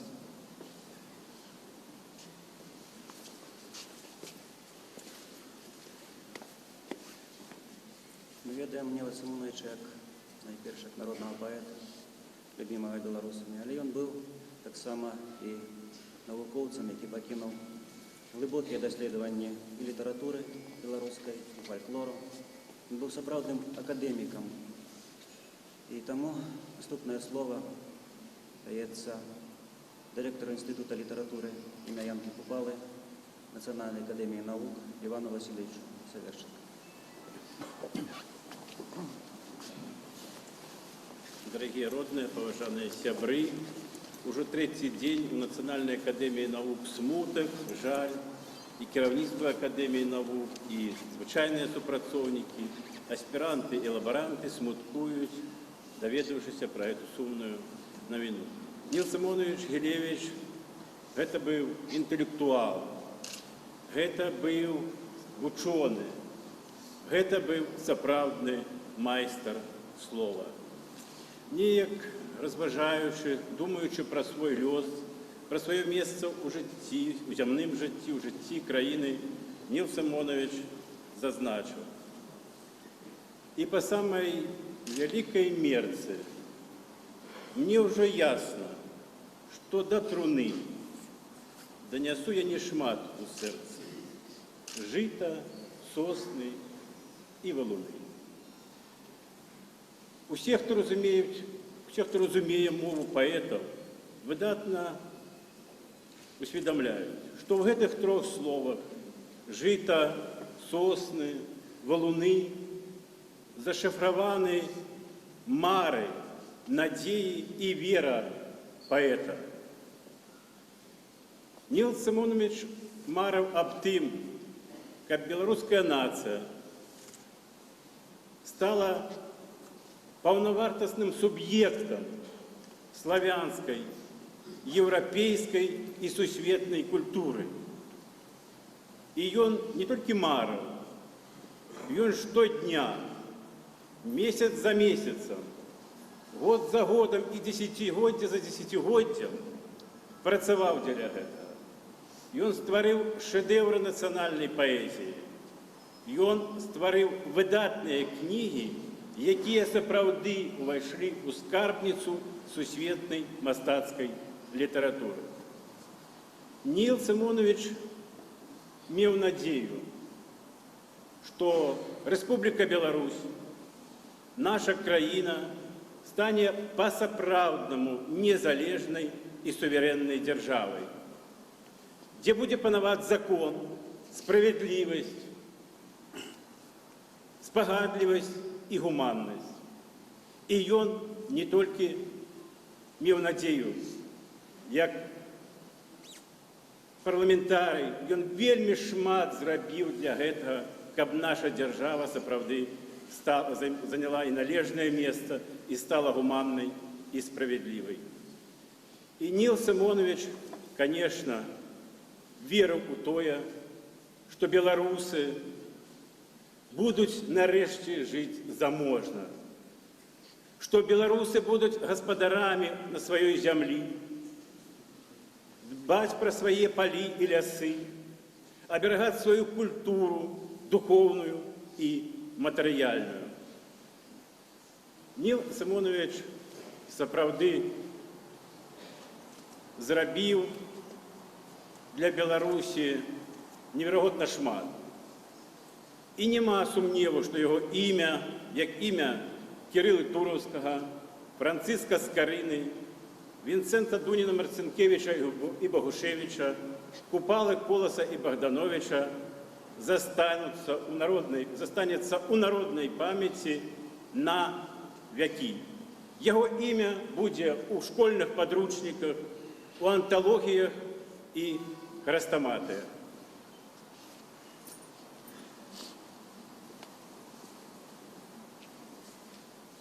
Симонович Гилевич был одним из инициаторов, основальников товариства белорусской мовы. Слово має старшиня товариства Олег Анатольевич Трус.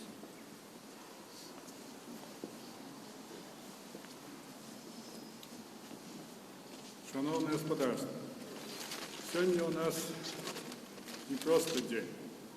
З одного боку, 1 косовика – це свято гумору, як кажуть, дурню, всього остатнього. І некоторі святкують, дуреють, там нечто роблять. Але я хотів би виказати подяку владам Ліди Ілліцького району, яка відмінила все це свято на Літчині. Я сподіваюся, що так буде і в інших наших городах і вёсках. Нил Симонович Гилевич не тільки поет, не тільки викладчик, не тільки філолог, він політик. Він політик з великої літери. Я хотів би сказати менавіта про це. Не треба забувати, що 10 років був депутатом Верховного Совета 11-го і 12-го скликання. І менавіта він у 89-му році заснував організацію Товариства білоруської мови, узначалив її, і він був ініціатором надати цій організації ім'я Франциска Скорини. Менавіта він був ініціатором перейменування проспекта Леніна у проспект Скорини. Менавіта він, коли узначалив комісію Верховного Совета по культурі, адукації, захованню спадщини, добився того, що 19 вересня 1991 року наша країна стала називатися Республіка Білорусь. Над гэтай краінай падняўся бел-чырвона-белы сцяг і герб пагоні. Менавіта Гілевіч добіваўся рэстаўрацыі тысячы храмаў, тым ліку і гэтага храму. Вспомніце, што тут было пры бальшавіках. Тут быў архіў Великой Кастычніцкай Октябрьскай рэвалюцыі. І што мы маем? Тут мы маем святыню нашага народа, дзе гучыць беларуская мова з таго часу, як ён стаў храмам. І менавіта тут мы развітваемся з нашымі нацыянальнымі героямі.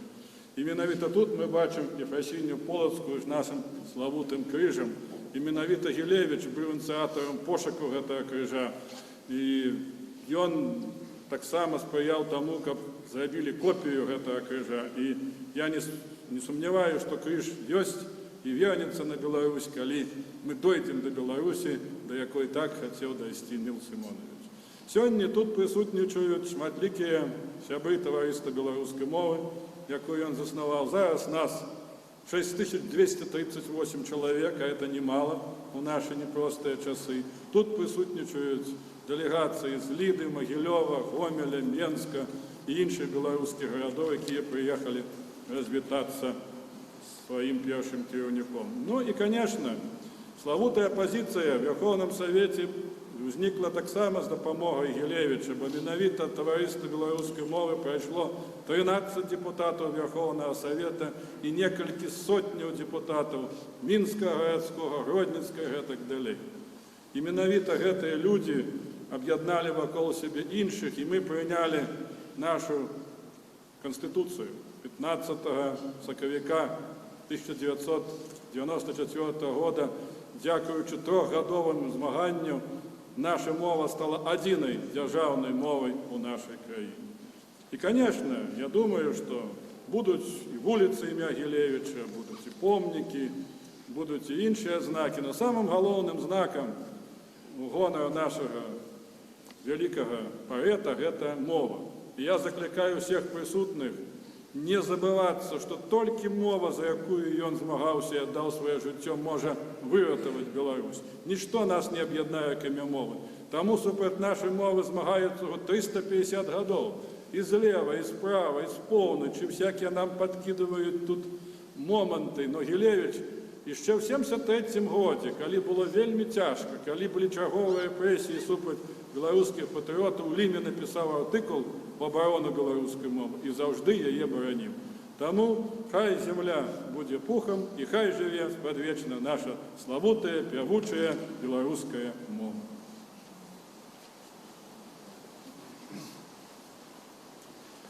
Развітальнае слово прамовіць дзяржаўны дзеяч, палітык, паплечнік і сябра Ніла Сымоновича Гілевіча, першы міністр замежных спраў незалежнай Беларусі Пётр Кузьміч Краўчан.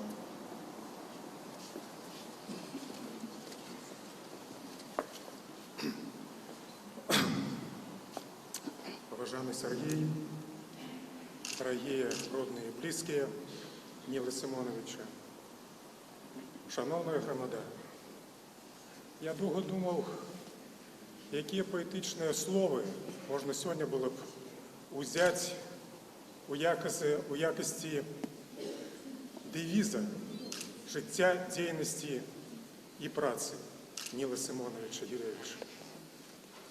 І мені здається, что самое головное, это выказано словами нашей гениальной Ларисы Генюш, якая писала: «Сёння на пласе родная мова, вынуть живую повинны з огню. Слово кахаю, слабое слово, моцное слово обороню». Тому галоўная якасць Ніла Сымоновича Гілевіча – это не толькі тое, што ён выказываў калектыўнае сумленне нашай нацыі, а все-таки гэта якасць змагара, барацьбіта, сейбіня. Мне пашчасціла працаваць разам з Нілам Сымоновичам над законам аб мовах у беларускай ССР. Я хочу сказаць, што гэты непросты заканадаўчы акт, які падкрэслівае дзяржаваўтваральную дзейнасць Ніла Сымоновича, выцягнулі на сабе 3 чалавекі. Нізкі ім паклон і вечная памяць. Гэта вы, Ніл Сымонович, які гадзінамі, дзесяткамі гадзін сядзелі над тэкстам гэтага закона Дома ўрада. Гэта Барыс Саченко і гэта прафесор Яўневіч з педагагічнага універсітэта. Усе астатнія мы, тым лікі партыйныя работнікі, вам дапамагалі. І сёння мы молімся на тое, каб змест гэтага закона вярнуўся ў наша жыццё, каб мы не былі бескрылай нацыі, каб пасля такіх людзей, як Ніл Сімонович, не дашлі ў нябыт наша самае святое і галоўнае — гэта мова.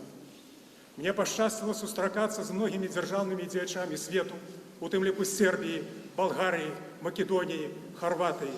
Я памятаю, як Желю прэзідэнт Балгарыі, першае пытанне заўсёды гаварыў: як там Ніл Сімонович, як Гілевіч.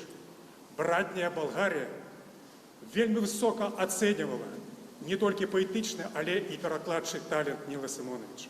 Ён быў узнагароджаны многімі высокімі ўзнагародамі славянскіх народаў, у тым ліку ордэнам Кірыла Мефодія. Я шчыра сябраваў аспіранцкія часы з аспіранткай Румянай Еўцімавай, якая тэлефанавала мне на днях і перадала свае спачуванні родным і блізкім. Гэта першая балгарская аспірантка, якая прыехала да Ніла Сімоновича і напісала дысертацыю, прысвечаную яго творчасці. Ужо ў тыя часы замежныя даследчыкі вывучалі творчасць Ніла Сімоновича. Гэта быў 1972 год. Мне пашчасціла бачыць пяшчотныя адносіны Ніла Сімоновича да Ніны Івановича. Парыж, красавік 92 года. І Ніл Сімонович сіпла просіць: Пётр Кузьміч, Шанель, духі Шанель трэба для Ніны Івановны. Я не магу вярнуцца без гэтага да сваёй жонкі. І, зразумела, беларускія дыпламаты знайшлі гэту Шанель. Мне пашчасціла бачыць, як ён і Ніна Івановна на вяселлі Ніны Навуменка спяваюць любімую сваю песню «Ой, сівы конь бяжыць». Як прыгожа гэта гучала! Божух на Божа, каб хтосьці запісаў тады вось гэты твор. Мне пашчасціла бачыць дацэнта Гілевіча, які бараніў беларускую мову у лістападзе 1967 года на агульным сходзе ў БДУ. Мне пашчасціла бачыць, як Ніл Сімонович, як першы сакратар Саюза пісьменнікаў, калі мы вызначалі змест белага верша на плошчы Перамогі, унізе там, адмовіўшыся ад свайго асабістага верша, сказаўшы, што і ў Анатолія Ілліча Вярцінскага цудоўны твор. Але ўсё-такі сказаў: а ў Владзіміра Некляева лепшы твор. І давайце мы зробім так, каб гэтыя словы Владзіміра Некляева былі адліты ў бронзу. Ён заўсёды радаваўся поспеху маладых, і можна сказаць, што тут дзесяткі, сотні яго сёння вучняў.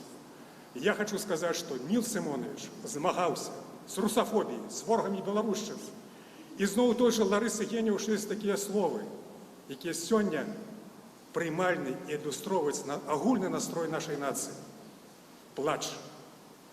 Плача ноч з узор'ем, у ёй душа моя, не для чорных воранаў песні салаўя. Ніл Сімонович, як сейбіт, як творца, дадзены нашай нацыі Богам, быў салоўкай зямлі беларускай. І на гэтай узнёслай ноце я хацеў бы заклікаць да таго, што сказаў Олег Трусаў. Лепшым помнікам для Ніла Сімоновича будзе толькі адно: захаваем ці не захаваем мы мову. Зможам яе мы абараніць ці не зможам. Усё астатняе другаснае. Прабачце, Ніл Сімонович, я перад вамі таксама вінаваты, як многія. І няхай беларуская святая земля вам будзе пухом.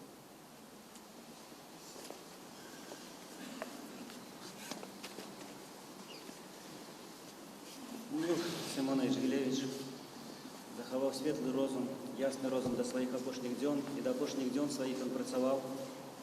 Жаль, апошнія гады ён не мог выходзіць з кватэры, не мог наведваць паседжанні рады Саюза беларускіх пісьменнікаў. Але ён заўсёды цікавіўся, якія справы у літаратуры, цікавіўся маладымі паэтамі, пачынаючымі празаікамі. І заўсёды пасля рады мы да яго прыходзілі, каб расказаць пра нашыя справы. Найчасцей апошнімі гадамі гэта было разам з вядомым празаікам, лаўрэатам дзяржаўнай прэміі Віктором Апанасовичем Касько. Калі ласка, Віктор Апанасович.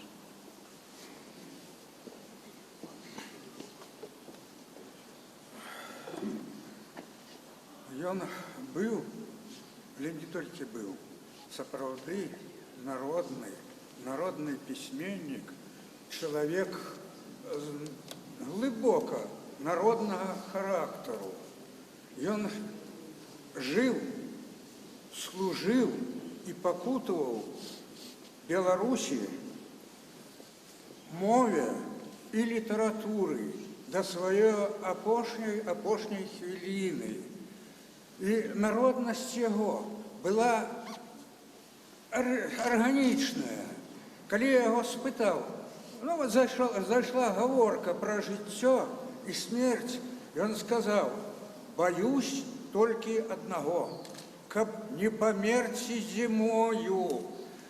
Зимою не померьте, тому что не нарабить клопоту, не дзёбці эту мерзлую землю, не класціся в мерзлую землю. И вот это не нарабить клопоту, это сапраўды наша народная. Дозвольте, у меня бабуля прожила 112 годов. На 112 годе она водила коника, коли обгоняли бульбу. Я ее хотел забрать в Минск. И она сказала: «Витька, не поеду, я нароблю тебе там клопоту». Вот это мужицкая наша, селянская, чисто белорусская, было у ім, присутнічала завсёды. И еще одно.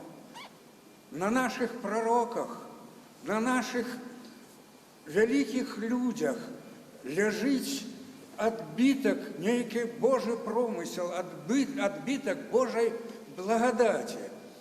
Вось дочакаўся, отпустила земля. Геннадзь Буравкін, калі я яго спытаў, якая лепшая пара года ў яго, ён сказаў: «Калі цвітуць сады». Таксама дачакаўся, зацвілі і адцвілі, пайшоў. Тое ж самае можна сказаць пра Васіля Быкова. Ён дачакаўся той пары, якой аддаў сваё жыццё, дачакаўся пачатку войны. И вот это мистика, не мистика, я не ведаю. Это нечто заўсёды лежить на нас, белорусах, не нарабіць клопоту, быть ціхмянымі, жить для некага, рабіць некому. В этой сувязі я хочу сказать, апошні зубр на Беларусі был забиты амаль стагоддзя тому назад, у 1929 году. Але вось минул час, адрадзіўся наш беловежскі зубр, адрадзіўся и пайшоў по всей Европе, пайшоў сцежками у нас, якими ходил гады, якими жил. Так само пайшоў, як ходил некалі его дед, прадед, стары зубр в молодости. И не только по Беларуси, мы поделились своими зубрами с усім светом, с Европой. Я думаю, то же самое отбудется и с нашим словом. Идут зубры и будут жить наши пророки, наши народные поэты. Пробачьте мне, Нил Симонович, тяжко говорить, тяжко. Але есть и живе надея, что пойдет наше еще слово у свет, послужить, и мы послужим ему, як служил и ты, як служил тром этим музам Беларуси.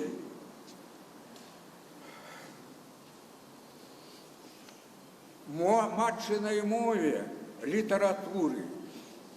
Я думаю, что слово наше еще не мовлено, еще оно прогучить не только в литературе.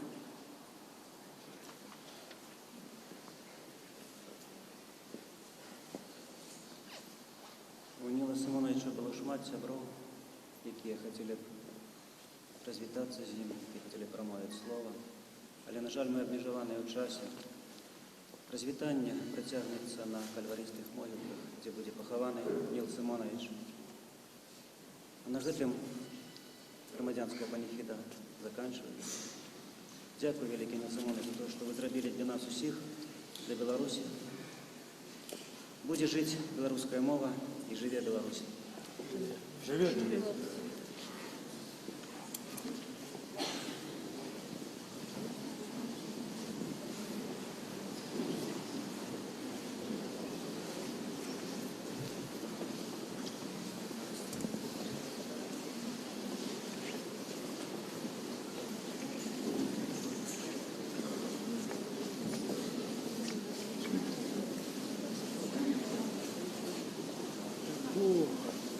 Так что 8. Так что да, у нас супер.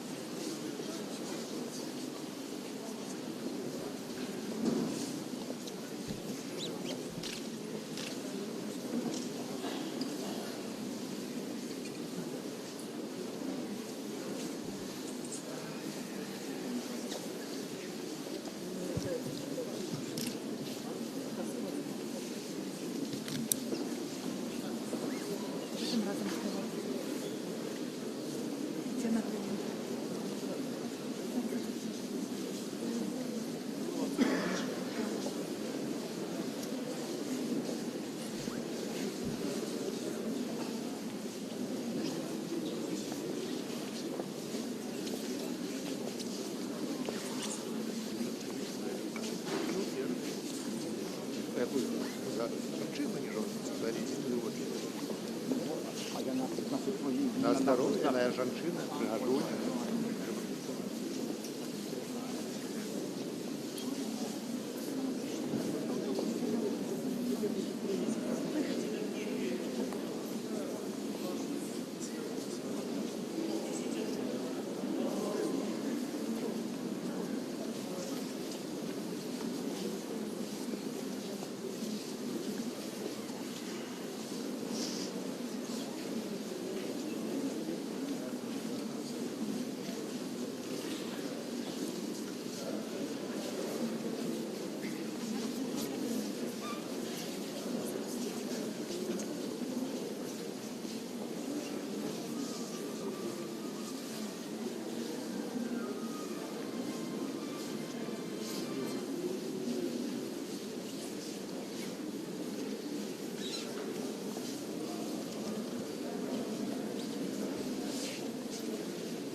Нагадаю, що в ефірі «Радова Свобода» ми протягуємо трансляцію з жалобної імпрези на розвітання з народним поетом Білорусі Нілом Симоновичем Гілевичем. У гэтай хвилини люди виходять з церкви, де тільки що закончилася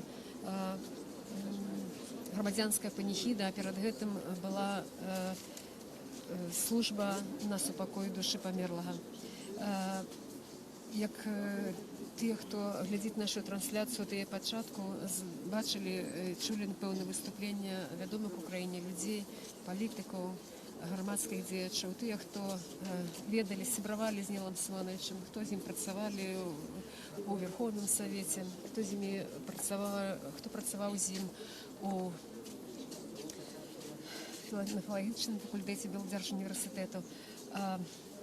Зараз всі ці люди виходять на вулицю для того, щоб дати апошню данину поваги, пошани, і труна з тілом буде накерована на Кальварійській могилці Мінську, де відбудеться завершення прамоваў, завяршэння развітальных прамоваў, якія распачаліся тут, але, як сказаў старшыня Саюза беларускіх пісьменнікаў Барыс Пятрович, вельмі многія хацелі бы сказаць цёплыя словы на развітанне, але гэта немажліва, таму астатняя частка паніхіды пройдзе там, на месцы развітання, на могілках.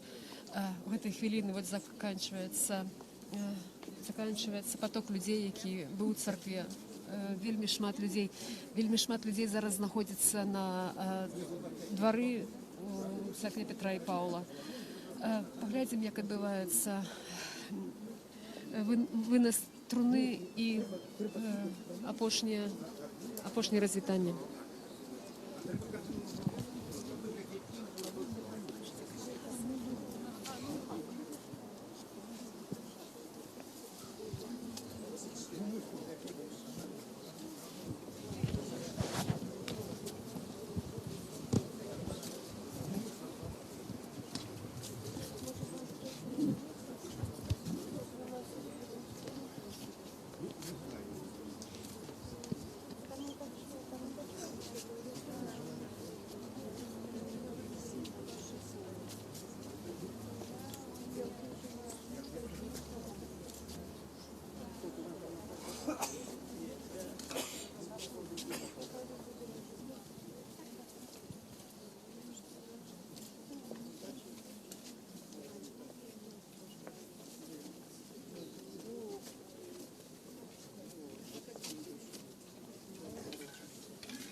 Слава Юрію.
Петр.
Таким чином завершается развітання з народним поетом Беларуси Нилом Симоновичем Гилевичем.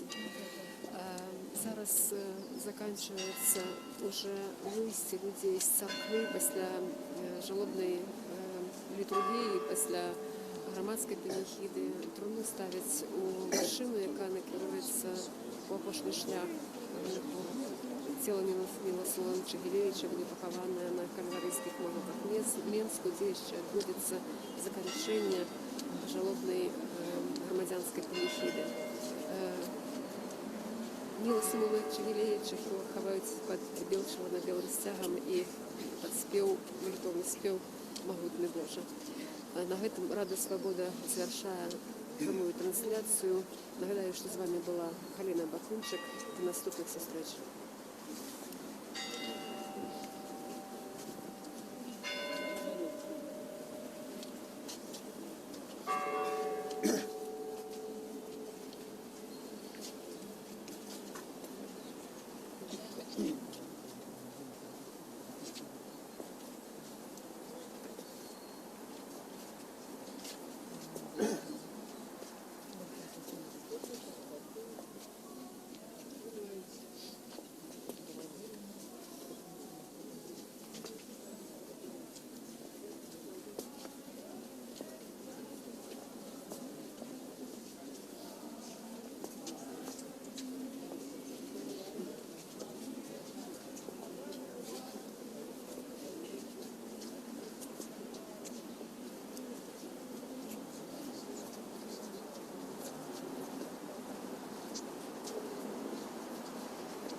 сказала.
Или там полицейский?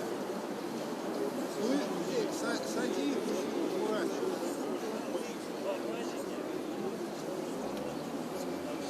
Не надо.